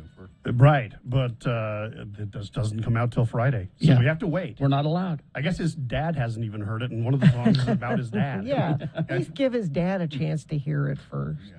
We'll respect family and everything there. Right. But the event Friday morning is going to be sweet. I'm very excited for this. 9 o'clock. And as far as today's Tuesday tune, yes, this is something that I just came across coincidentally from Island Records, who helped set up the whole Killers thing. But they've got this artist that they just signed called Kid Brunswick. I was going to say, I've not heard of this. Kid Brunswick. Is this a person or an artist? It's a kid, yeah, and he's out of the UK. From the bowling ball of fortune. Could be. Now, in a world where you have a lot of these top 40 artists masquerading in the alternative world, which we've avoided, but you've got, the Kid Leroy and Lil this and blah, blah, blah that and Mr. TikTok superstar whoever, and I Wish I Was Billie Eilish Part 10. I mean, we played Youngblood, but... Yeah. But he's just incredibly talented. Yeah, we like Youngblood. We couldn't deny Youngblood. Oh, and yeah, I've heard his new one too. That's coming. coming. Oh, yeah? Yeah, that's coming. Good. I probably shouldn't have said that. But Kid Brunswick, this kid, I guess I should call him a kid. He's probably in his 20s, but he reminds me of Chester Bennington. Oh. The late Chester Bennington from Linkin Park. Just something about his voice, his vocal range, and some of the other things that I've heard from Kid Brunswick on his YouTube stuff. But go down that rabbit hole. Okay. Go look at Kid Brunswick. This one that we're going to play, it's called The Feel. Okay. It's just a great song. And as far as I know, it's just a great song. And no album yet? No, there's an album coming, I'm sure. Yeah. Oh, okay. I believe there's an EP or something. I intentionally didn't research it because I didn't want to lose my passion for just, this is a great song. Okay. So that's all we need to know about Kid Brunswick. The Feel is the name of the song. Tuesday Tunes with Todd, X96. I just can't get you out of my head. don't know what you do to me. So part gasoline and part electric. Yes. They're in person Monday and Tuesday, and then they're home the rest of the week. So they're home today. And Mohammed's class is right next door to me here. He's in the room. We share a wall, and I was a little worried that would be noisy, but it's been very quiet. And I just realized another bonus to having him here. He just knocked on the door while we were interviewing for the Comcast thing, and he had sliced up a beautiful Utah peach into perfect little slices and offered me some of them while he's... So do you use electroshock on them, or what do you do? You have you hook them up to some kind of electrodes at night and make sure that they're shocked into servitude and submission? He tap on. Excuse me, Mom. I just cut up this peach. I was wondering if you delicious peaches are great Mother. right now. Mother, oh Mother, I've brought you a perfectly cut up peach, Mother. So what I'm saying is I'm enjoying the homeschool. That's working well for me. Some sort of science fiction movie going on at your house. Telling you. But this is also to tell you that the peaches right now are awesome. Yeah, I mean, they're Bill's going delicious. on and on about the corn. Oh no, I've had the Brigham City peaches too. They're great. He's under the desk right now, rubbing your feet, isn't he? No. He's massaging your feet right now, isn't he? Come on. He went back to class. In the room next door, but I have an extra candy bar, and I'll slice it up into some perfect little slices and bring you some later on, Mother. He does this thing at night. If he makes it upstairs before I do, he'll turn down the bed for me and Joe. Lord help me. Do you have you hold a gun on him at certain points Because that's in the only day, way don't you? that things could be done. Like, By force. I can't imagine. Electroshock guns, Yeah. People just don't do the right thing unless they're forced. That's why God exists. Kids don't do those things. That's right. That's right. You put the fear of God into them, or you put the fear of force into them, or both.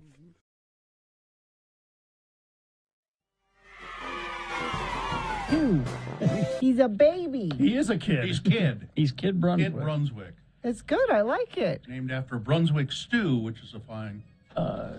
Tiffany informs me that Mike Shinda from Lincoln Park produced this. That's right. I was about to get to that. Yeah. Executive producer of the whole thing that's coming is Mr. Mike Shinoda. And when I listen to new songs, I always try to picture driving at night. Mm-hmm. That's a driving at night song. So driving at night with the windows down. Yeah. And your eyes closed. But you're not on the freeway, though. You're driving down like State Street. I don't want to dilute the uniqueness that this artist has by saying it really reminds me of Linkin Park, and that you can get a song like that, and another couple of his songs are just blah, because he has that range. Mm-hmm. But I'm kind of gonna make that comparison because I think he's that good so far. So we'll see. But I think there's something happening here. He describes his music as rhythm and grunge. Oh, that works. That makes sense. Yeah, we got a new category now. Rhythmic grunge. Yeah. Rhythm and grunge. I like Utah's rhythmic grunge station, X96. Do I have to say I liked it? I didn't. Bill didn't like it. I didn't care for it. I'll play you one of his other ones off the air. They have naughty words in them, so okay. I would advise against Carrie jumping on YouTube and playing some. Oh, I right won't. Now. Yeah. Bill likes naughty words. I do. If he just put some naughty words in that one, I would go, oh, that's pretty good. I've got some other ones with some naughty words. You hook Bill with a naughty word. No kidding. You can lead a horse to water. Well, thank you. Anytime. Thank you very much. Not just any time. On X96, Van from Hell. Tuesday. We could have a Thursday tunes with Todd, maybe. No, I don't think Todd? so. No. Look, I have to be here at 9 for this, and so I'm not a big fan of Tuesday Tunes with Todd. Oh. Well, but you are a big fan of the meeting that happens later. Oh my God, that's today, isn't it, Carrie? Sure is. Really? All we care about. Yes. Exciting. Get it. All right. We got Boner Fight coming up, along with Big Boy News and Opinnuendo, all coming up after these. Stand by.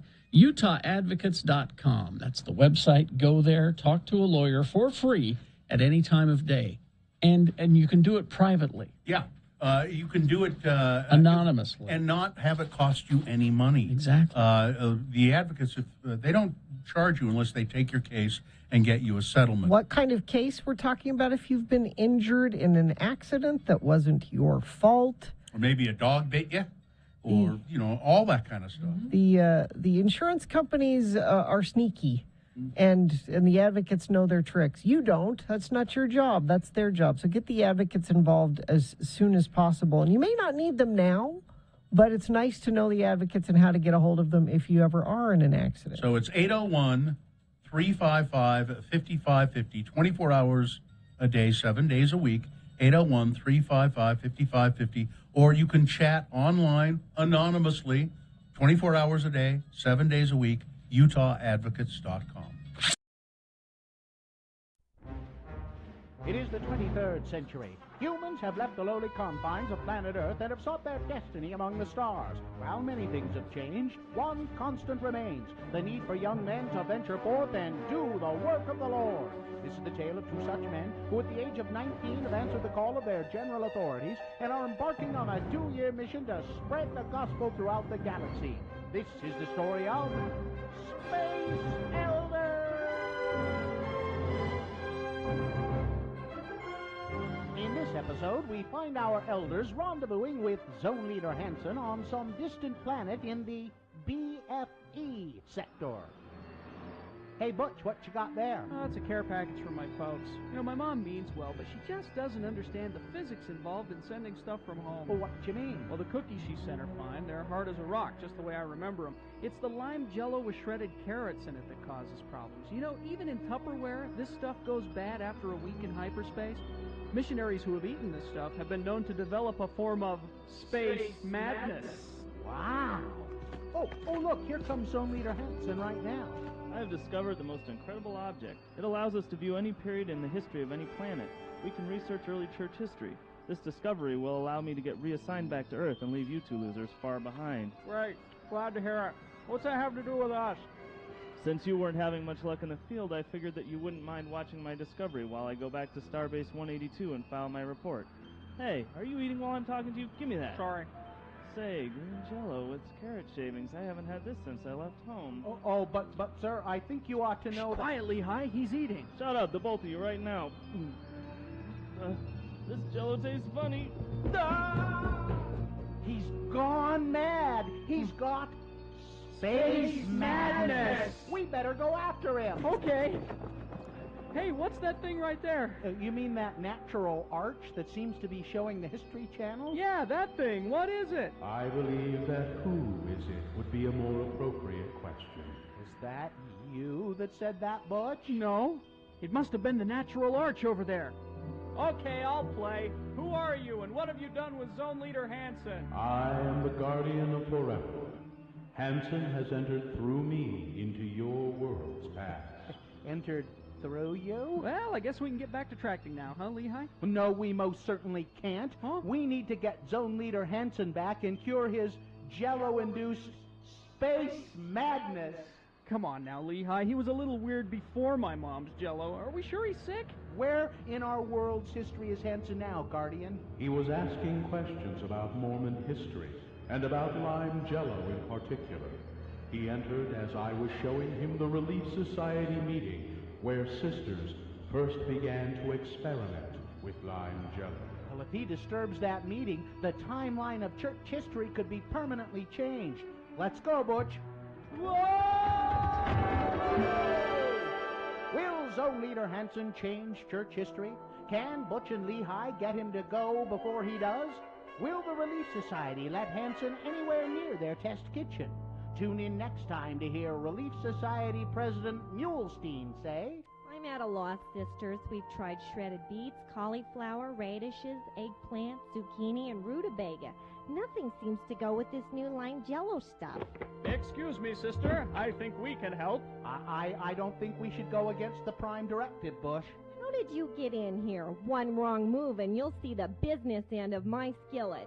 Just like the last kid who wandered in here and tried to tell us how to conduct our business. Other kid?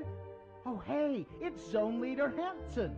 She's knocked him out cold. Nice going, ma'am. Wish I'd have been here to see it. Tell you what, we'll get him out of your way and you can go back to doing what you were doing. Oh, yeah, and you might want to try shredded carrots. I warned you about meddling. She's got a skillet. Went for it. Run. On the next liposuctioning episode of Space Elders.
All right, let's see. It's 9:19 right now. Everybody okay? Yeah, sure. Yeah. I guess. Great. Okay. Yeah. I'm just checking because we got a minute or so. Well, I didn't here, get the potty break, and I. You need to potty? Well, yeah, my teeth are floating, as they say. My teeth are floating. I need to. But there's no time for that now. Not now, no. But there is time to find out if you two are okay. Yeah, other than that, I'm fine. I'm not okay because we keep. So Festus was here, Mm-hmm. and then like in the building, Yeah. and we didn't have him on that day. Yeah. And then we've missed opportunities to have him on the last 2 days. Well, maybe and that's. then we promoted for him to be on today. Tomorrow we have to get Festus. Well, maybe it's you been know- by design that we haven't had him on. We're here 4 hours. He could pick a time. Well, so when I talked to Katie about it, because he has to take his wife to work, Yeah, and so he can't come till after he drops Why? her off, because he has to take his wife to work. Well, he could get up earlier and come here and then go get her and take her to work. Well, there are arrangements that could be made. If it doesn't matter enough to him, I don't want him It on. does. He wants to be on. Apparently not. So tomorrow, for sure, 8:45. Okay. For sure. For sure? For sure. All right. He could even bring his wife. Well, she has to go to work.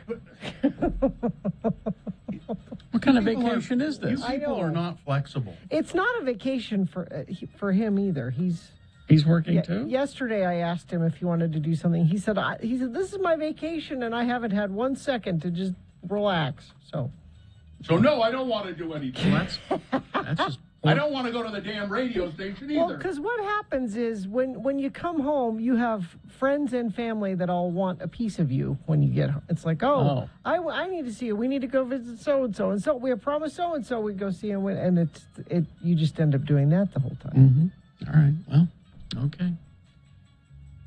Tomorrow. Okay. If you say so. Well, it's time for a reasonable amount of news. I mean, we got Boner Fight coming up here in about 6 minutes or so. So before that, a reasonable amount of news brought to you by Katrubis Dodge is now Young Dodge Layton. New name, same great service and selection of vehicles. See the selection online at Young Chrysler Dodge JeepRam.com. Think Young, think Layton.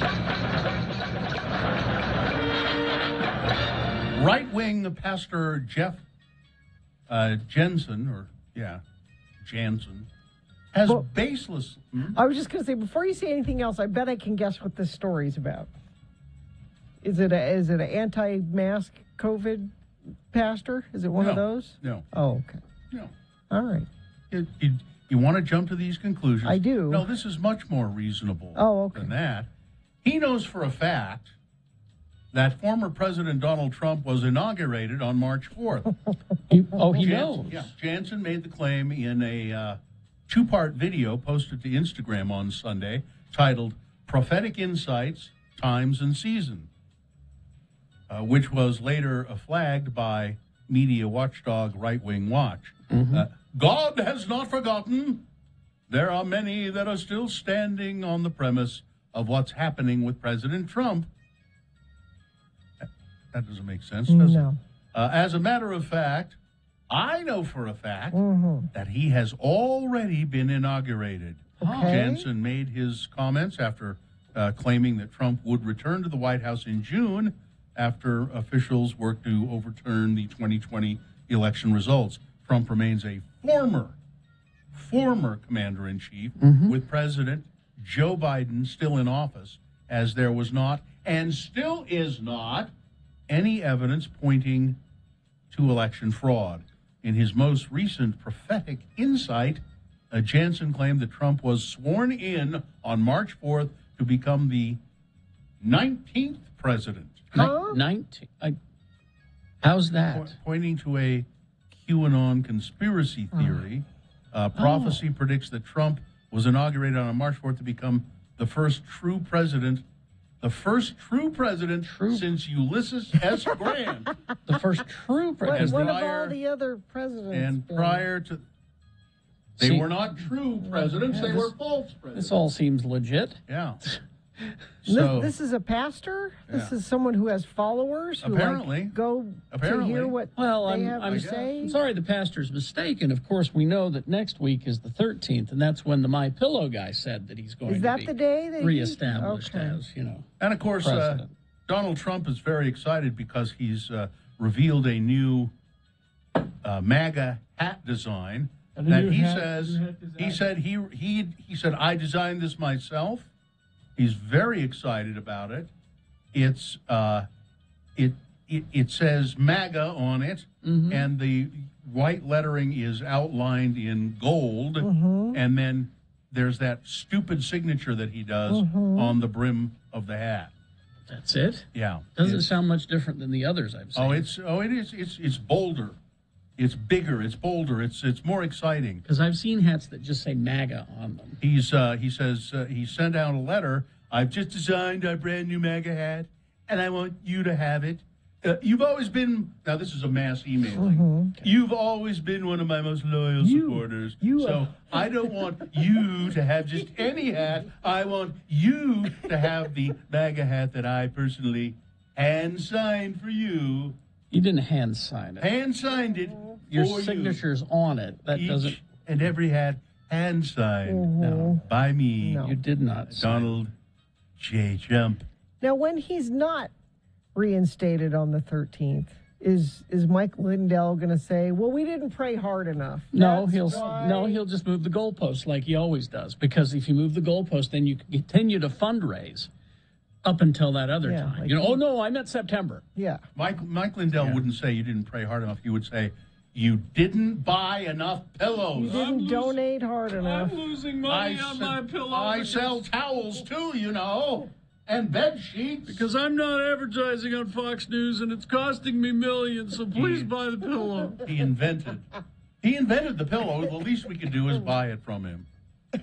Florida, the superintendent of the school district in Florida's capital said Monday, that would be Tallahassee, is the capital of Florida, said Monday that he will require students to wear masks amid an increase in COVID hospitalizations fueled by the Delta variant, defying the governor's attempts to block schools from imposing such a mandate. Governor DeSantis responded by saying the State Board of Education could move to withhold salaries from the superintendent or school board members if they do that.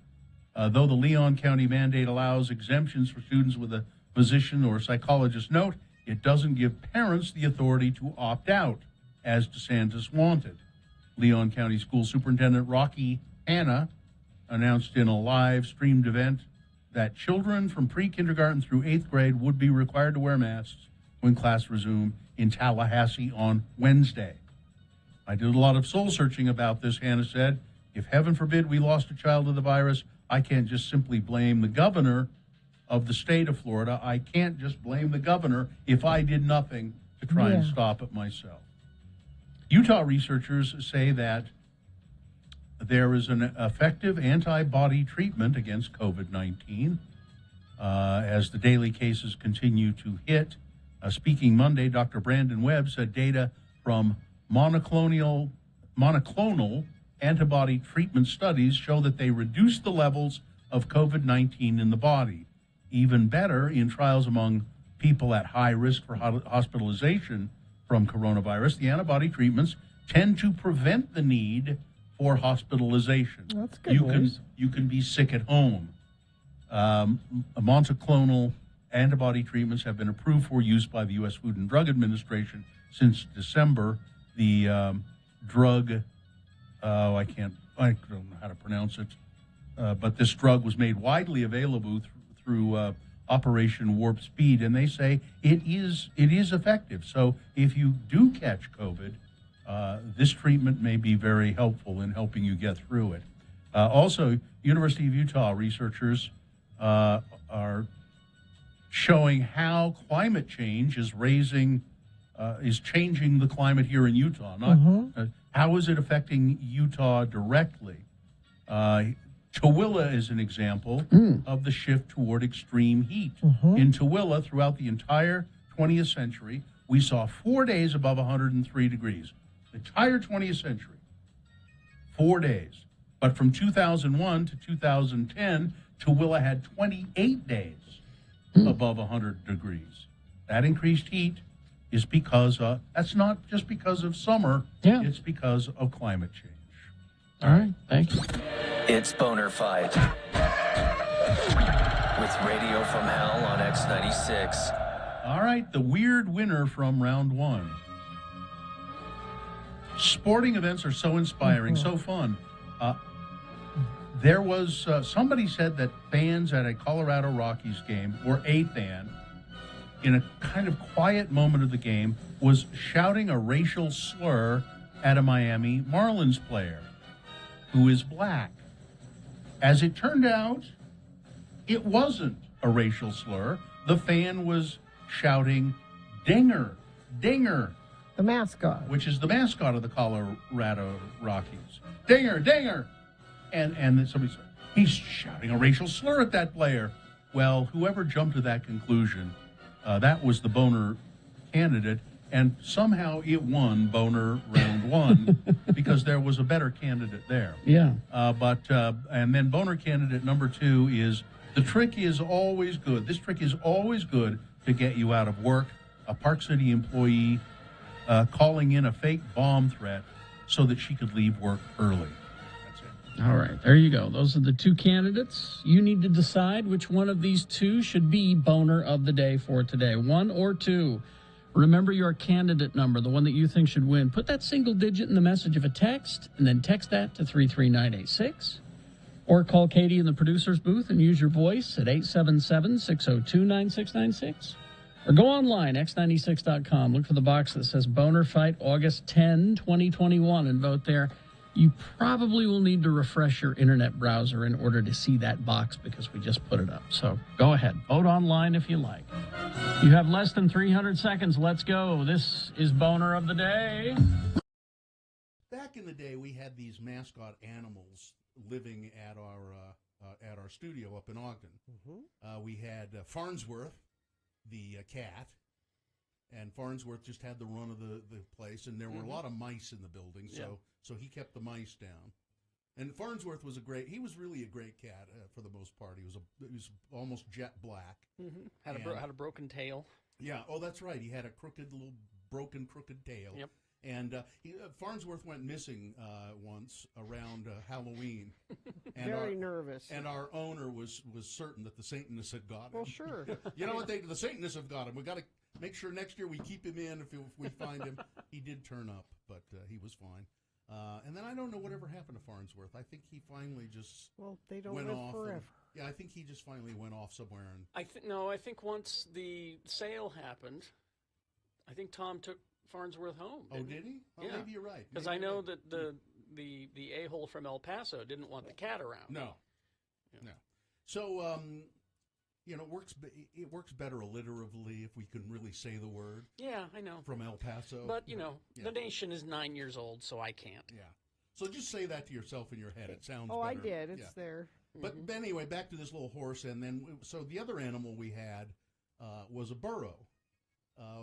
For some reason, we thought it would be a good idea to adopt a burro from the Grand Canyon. And those wild burro, and the BLM had these programs where you could adopt a burro. And so we went and we adopted this little burro, and we named him Buster, and he was the KJQ burro. No, that's not the right picture.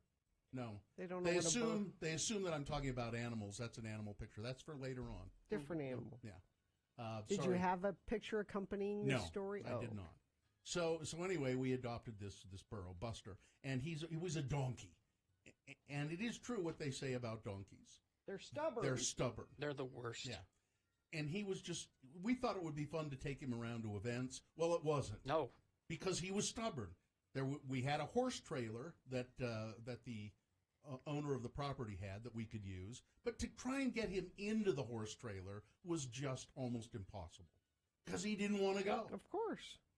And you could pull on him, and he would dig himself in, and he just would. Mm-hmm. But so one year we're having this parade. I think it was the Thanksgiving Day parade. It was the Christmas parade on the day after Thanksgiving in Ogden. I think they still do it, and that's when Santa comes right after Thanksgiving, and they have this little parade. Anyway, so we're going to take Buster and have him be in the parade, or maybe it was the 24th of July parade. I don't remember. Yeah, it was. It was the 24th of July parade. So we finally get Buster in the trailer, and we take him up to Washington Boulevard, which wasn't very far, and we park the trailer, and we open the back door of the trailer, and Buster, the burro, is like almost upside down with his feet sticking in the air. Now, we didn't know anything about it. Like, he wasn't tied in properly or something.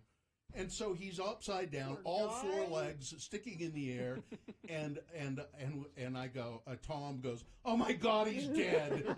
He's dead!" And he did. He looked like he was dead. His eyes were glazed over. His tongue was hanging out. Oh. Well, there was this cowboy who was there, because he was going to ride his horses in the parade, and he came. "What's going on here?" And our burro is dead. And the cowboy looks in there and he goes, "Hell, he ain't dead." And he grabbed that burro and just dragged him out of the trailer, and Buster kind of staggered to his feet. He's fine. He's fine. He ain't Walk dead. it off. Cowboy up. I mean, and we, it's just like he said, when you take him home, you got to tie him in there so he doesn't fall down. Oh, because they're dumb. Well, and we thought he could just stand there and balance. And, No, So that he could have been hurt bad. Yeah, he could have. Yeah. I mean, he did look dead. I mean, I think his tongue was hanging out, and if he'd stayed like that, he probably would have died. But the cowboy, "Oh hell, he ain't dead." and then so we walked him in the parade.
Okay, time to award Boner of the Day. And it's brought to you in part by Macaroni and Cheese and Garden Fresh Tomatoes. And Park City's annual Savor the Cocktail contest runs now through August 31st. Enjoy original cocktails from participating bars and restaurants, then vote for your favorites. You must be at least 21 to participate. Find details at parkcityrestaurants.com.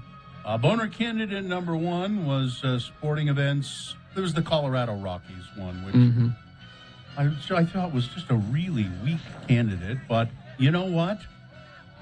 It bested... Really? It bested the local Boner candidate, the girl who called in the bomb threat. It bested it by how? There's something going on there. 107 votes. Really? Maybe it's someone who really hates the Colorado Rockies. Maybe? I don't know. Anyway, that's the one that... There's your winner. We don't pick them, you do, and that's Boner of the Day for August 10th, 2021. All right, Sim Gill is on. Salt Lake County District Attorney Sim Gill. Hi. Good morning, Sim. How are you? Hey, good morning. Happy to be here. Sim, there's all this smoke in the air from California fires mostly. Can we charge California with a crime? Let's sue them. Would really like to be able to do that, but I think that really underscores that environmental concerns that we have, while they may be something that happens in a local community, can sometimes spill over and impact the quality of life of people outside of that community. Right now, we have 30 to 40 plus fires that are burning through the Northwest, and that's why we have what we have here. But it also underscores a greater concern about wanting to protect the environment. You know, you just saw a UN report that just came out with 234 authors, 14,000 scientific studies that says, hey, we need to start paying attention to our environmental concerns, everything from water shortage, hazardous waste. So these are real concerns. Well, how can law enforcement help with this situation? Well, you know, my background is environmental natural resources law, and about 12 years ago, we started an environmental crimes task force, and most people don't realize that we have prosecuted crimes at the local level, including building coalitions for regulatory compliance, code enforcement, and educating municipalities. And we're trying to educate law enforcement that when they go down out on a call and somebody punches somebody in the nose, that's a Class B misdemeanor. But right next to them, if there's a 55-gallon drum that's leaching into the ground, that's a third-degree felony. And so there really are eyes and ears, and we've been trying to educate local law enforcement to say that there is a enforcement code, criminal code, that impacts environmental degradation, and that is at sometimes as critical to the safety and well-being of our community as much as somebody punching somebody in the nose. Yeah, what happens when, as a matter of fact, we were just speculating about this earlier this week or at the end of last week, there was some sort of an environmental spill, cement into Mill Creek. And it killed a bunch of fish, and it made the water untenable for a while. And we were wondering, was anybody charged, or could anybody be charged with a crime for that? Certainly. So of course, like any criminal prosecution, look for the chain of evidence, and if we can put that together. And where sometimes the state does not step in, Salt Lake County, through our partnership with the DA's office and the local health department, as well as giving support to local municipalities, we have filed charges for hazardous waste. We have filed charges for Clean Water Act violations. And what most people don't realize, while we read the headlines for the big environmental damage cases, probably about 85% of environmental degradation occurs at the local level. So eyes and ears and enforcement at the local level and education becomes highly critical if we're going to make any kind of inroads on that. And so we encourage both local law enforcement to bring those cases to us so we can chase them down and hold people accountable where appropriate. Now, just quickly on another topic, you were talking last week about the prosecutors are going to have a hard time because the legislature passed a new law this year that says it's a self-defense situation. Yeah. And it'll Yeah. make it harder for law enforcement. And I saw that you flashed your sidearm too. I saw that. Yeah, well, that was in the context of saying, how easily a weapon can be removed. But you're right. Mhm. So our point was that, Utah kind of passed this law, House Bill 227, which is kind of like the stand your ground kind of issue, building yet another hurdle for prosecutors to jump. It's not only make it difficult in terms of law enforcement accountability, but the collateral consequences now are from a taxpayer perspective to gang violence, violent crimes, domestic violence, homicide cases. It adds one more layer for us to jump through, even though that defense is available. So it's not about taking anybody's due process rights away, but it was such an unnecessary reach by the legislature to create that. It's going to have a fiscal impact and a collateral consequences on some violent crime, and that's what I was trying to highlight in that briefing. Yeah. Do you go up and talk to the legislature when they're considering these things and put your 2 cents worth in about what the things that they pass? Do you do that?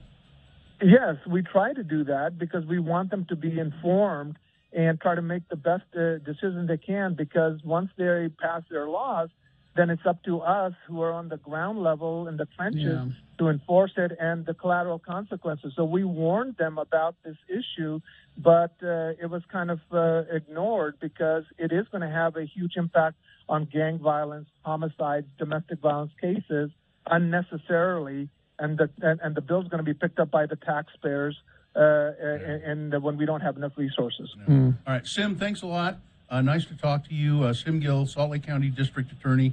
We'll talk to you again, I'm sure, in the future. All right. Thank you, sir. Great. Thank you. Thank you very much. All right. We'll take a break and we'll crawl towards the exits after these. Various.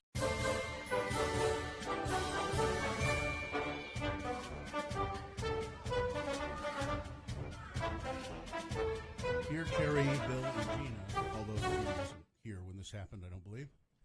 I've been listening to Radio from Hell since I was 14 or 15. I'm now 30, and I still spend my mornings listening to you all as I commute to work. I value your opinions, and for the most part, I share your ultra-liberal way of thinking. I often find myself quoting you when discussing politics or even just life events. It would be safe to say that I'm a loyal fan. However, one of my biggest pet peeves continues to pop up on the show, and I can't take it anymore. I'm a millennial. I was born in 1988, the heart of the millennial generation. Over the years, the term millennial has become an insult or comedic point for many, including myself. We are the generation of participation trophies and lackluster work ethic. Where my issue falls is this: the constant misuse of the term millennial. A millennial is anyone born between 1981 and 1996. So, yes, producer Katie is definitely a millennial. And the segment where you asked her all of the nostalgic questions was quite funny.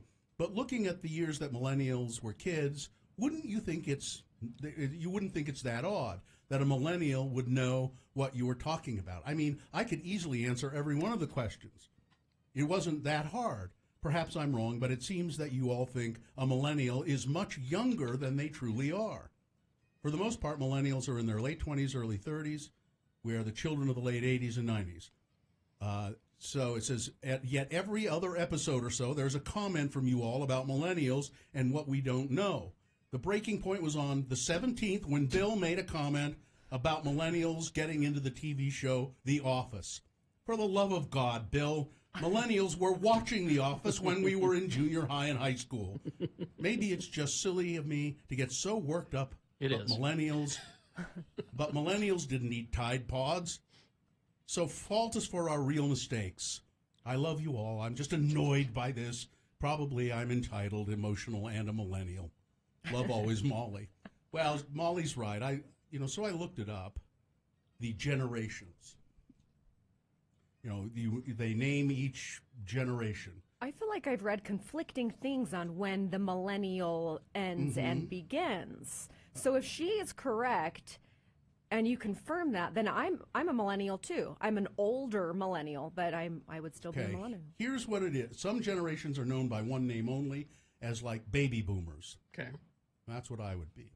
Names for other generations is a matter of some dispute among experts, but here are some of the things that we agree on. There's a chart at x96.com/live. Okay. Here's how Will and William Strauss, they're demographers, describe millennials. Millennials would be between 1980 and 2000, also known as Generation Y. Okay? Okay. So let's... 80 to late 90s. All right? Yeah. Let's see. So people from 2000 to the present would be known as either the silent generation, the new silent generation, or Generation Z. Okay? But so then there's another one, the Population Reference Bureau.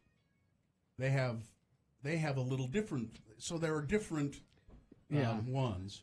But generally, millennials are between 1980 to 2000. To late 90s, yeah. Yeah, and that one is pretty set in all of these. But then there's, the silent generation, the baby boomers. That's 1946 to 64. Generation X, that was 65 to 79. And millennials, then present, they're calling the present new silent generation or Generation Z. So, but she's right, millennials, we just have I have the tendency to think of anybody who's really young is a millennial, and that's not true. From now on, you're all young'uns. Gen Z. There you go. Yeah. You're young'uns. That's the title. That applies to everybody. Young'uns? Young'uns. Okay. My dad would say.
Okay.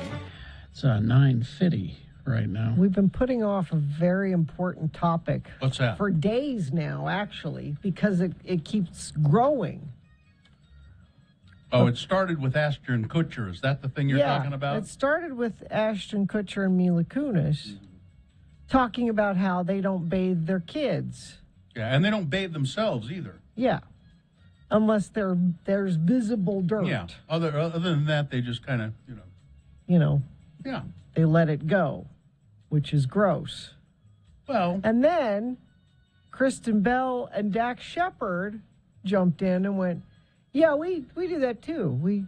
See, I have the feeling, Gina, that these people are so pretty, they just smell pretty anyway. No, they don't. I'll Pretty bet they people do. can stink. I don't think so.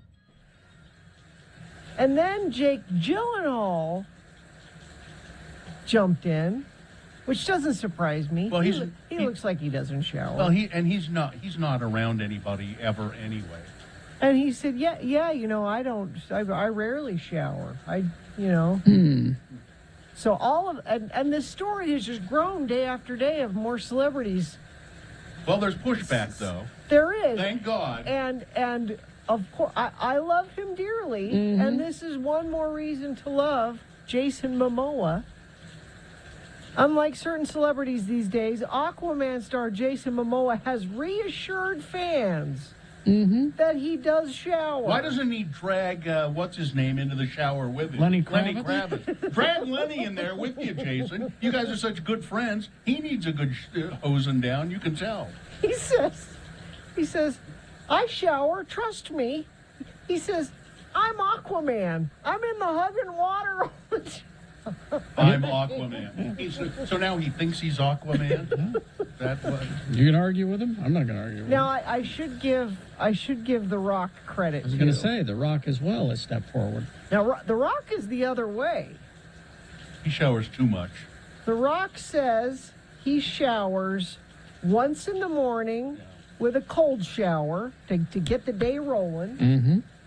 And then after the workout, it's a warm shower. Mm-hmm.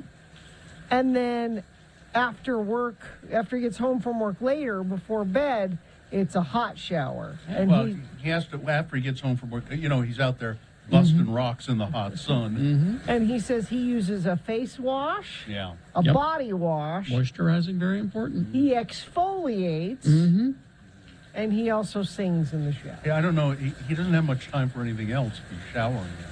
If you look at The Rock, it looks like all he does is work out and shower. Yeah, It looks, yeah. looks like that's all. Kind of get that feeling, yeah. All that happens. But I knew Jason Momoa would come through with I don't know what's wrong with these people. I shower, they should shower. We're getting reports Chris Evans has come out as a showerer. See, again, I love Okay, Chris that's Evans. good. That makes sense. No. I will step forward and say I shower every morning before I get here. I've cut down on my showering, actually. I used to shower every morning. And then I cut down it, so now I'm showering in the afternoon or evening, and it's every other day. And you did that because... Well, there are various reasons that I started doing it that were practical reasons, which I won't go into.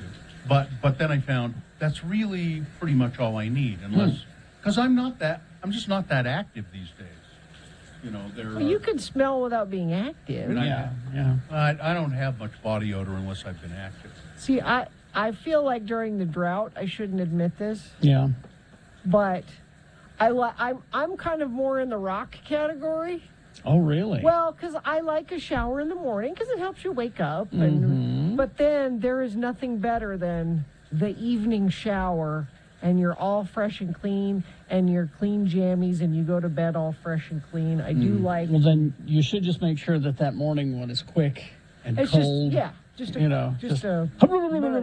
and you're done, But the maintenance shower, it's hard for the morning shower to be the maintenance shower. What is the maintenance shower? Well, you mean where you really get in there? You take care of things with the soap. that You dig don't, in there with it. you You don't. find the crevices that don't usually get touched. There's the quick shower, and then there's the more involved The shower. places that need scooping out on occasion. That's the evening shower.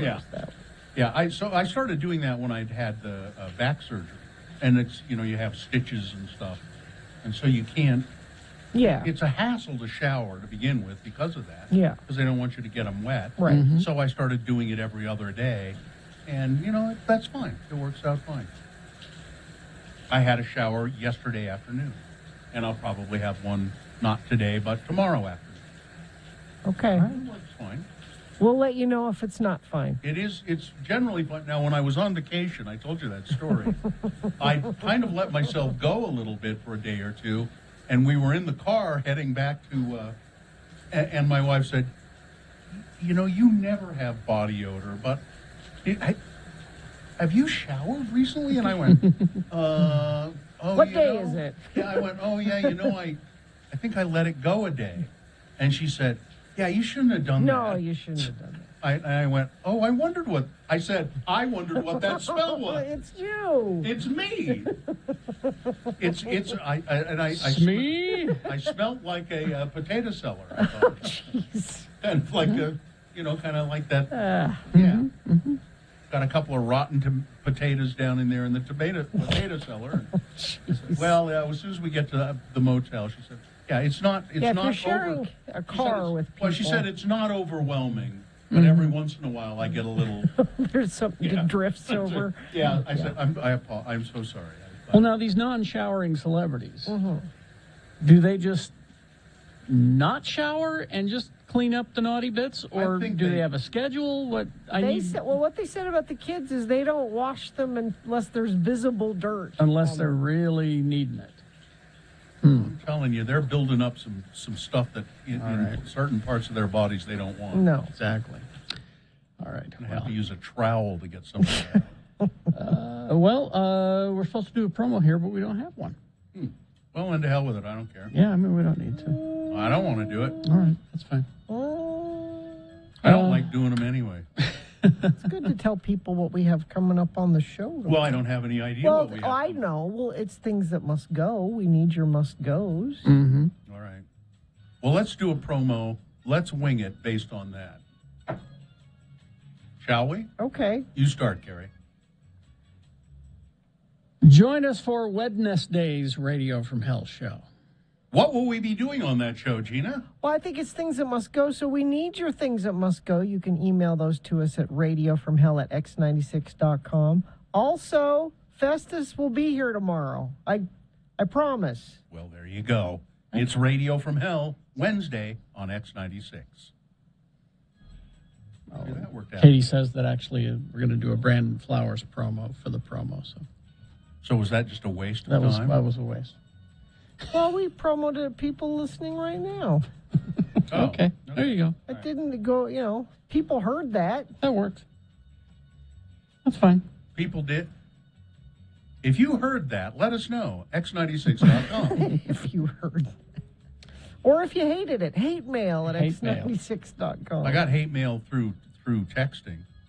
Oh, it's not the same. No, you got to email it in. Dumpster fire you call Utah word of the day makes me miss Den of Lies, it said.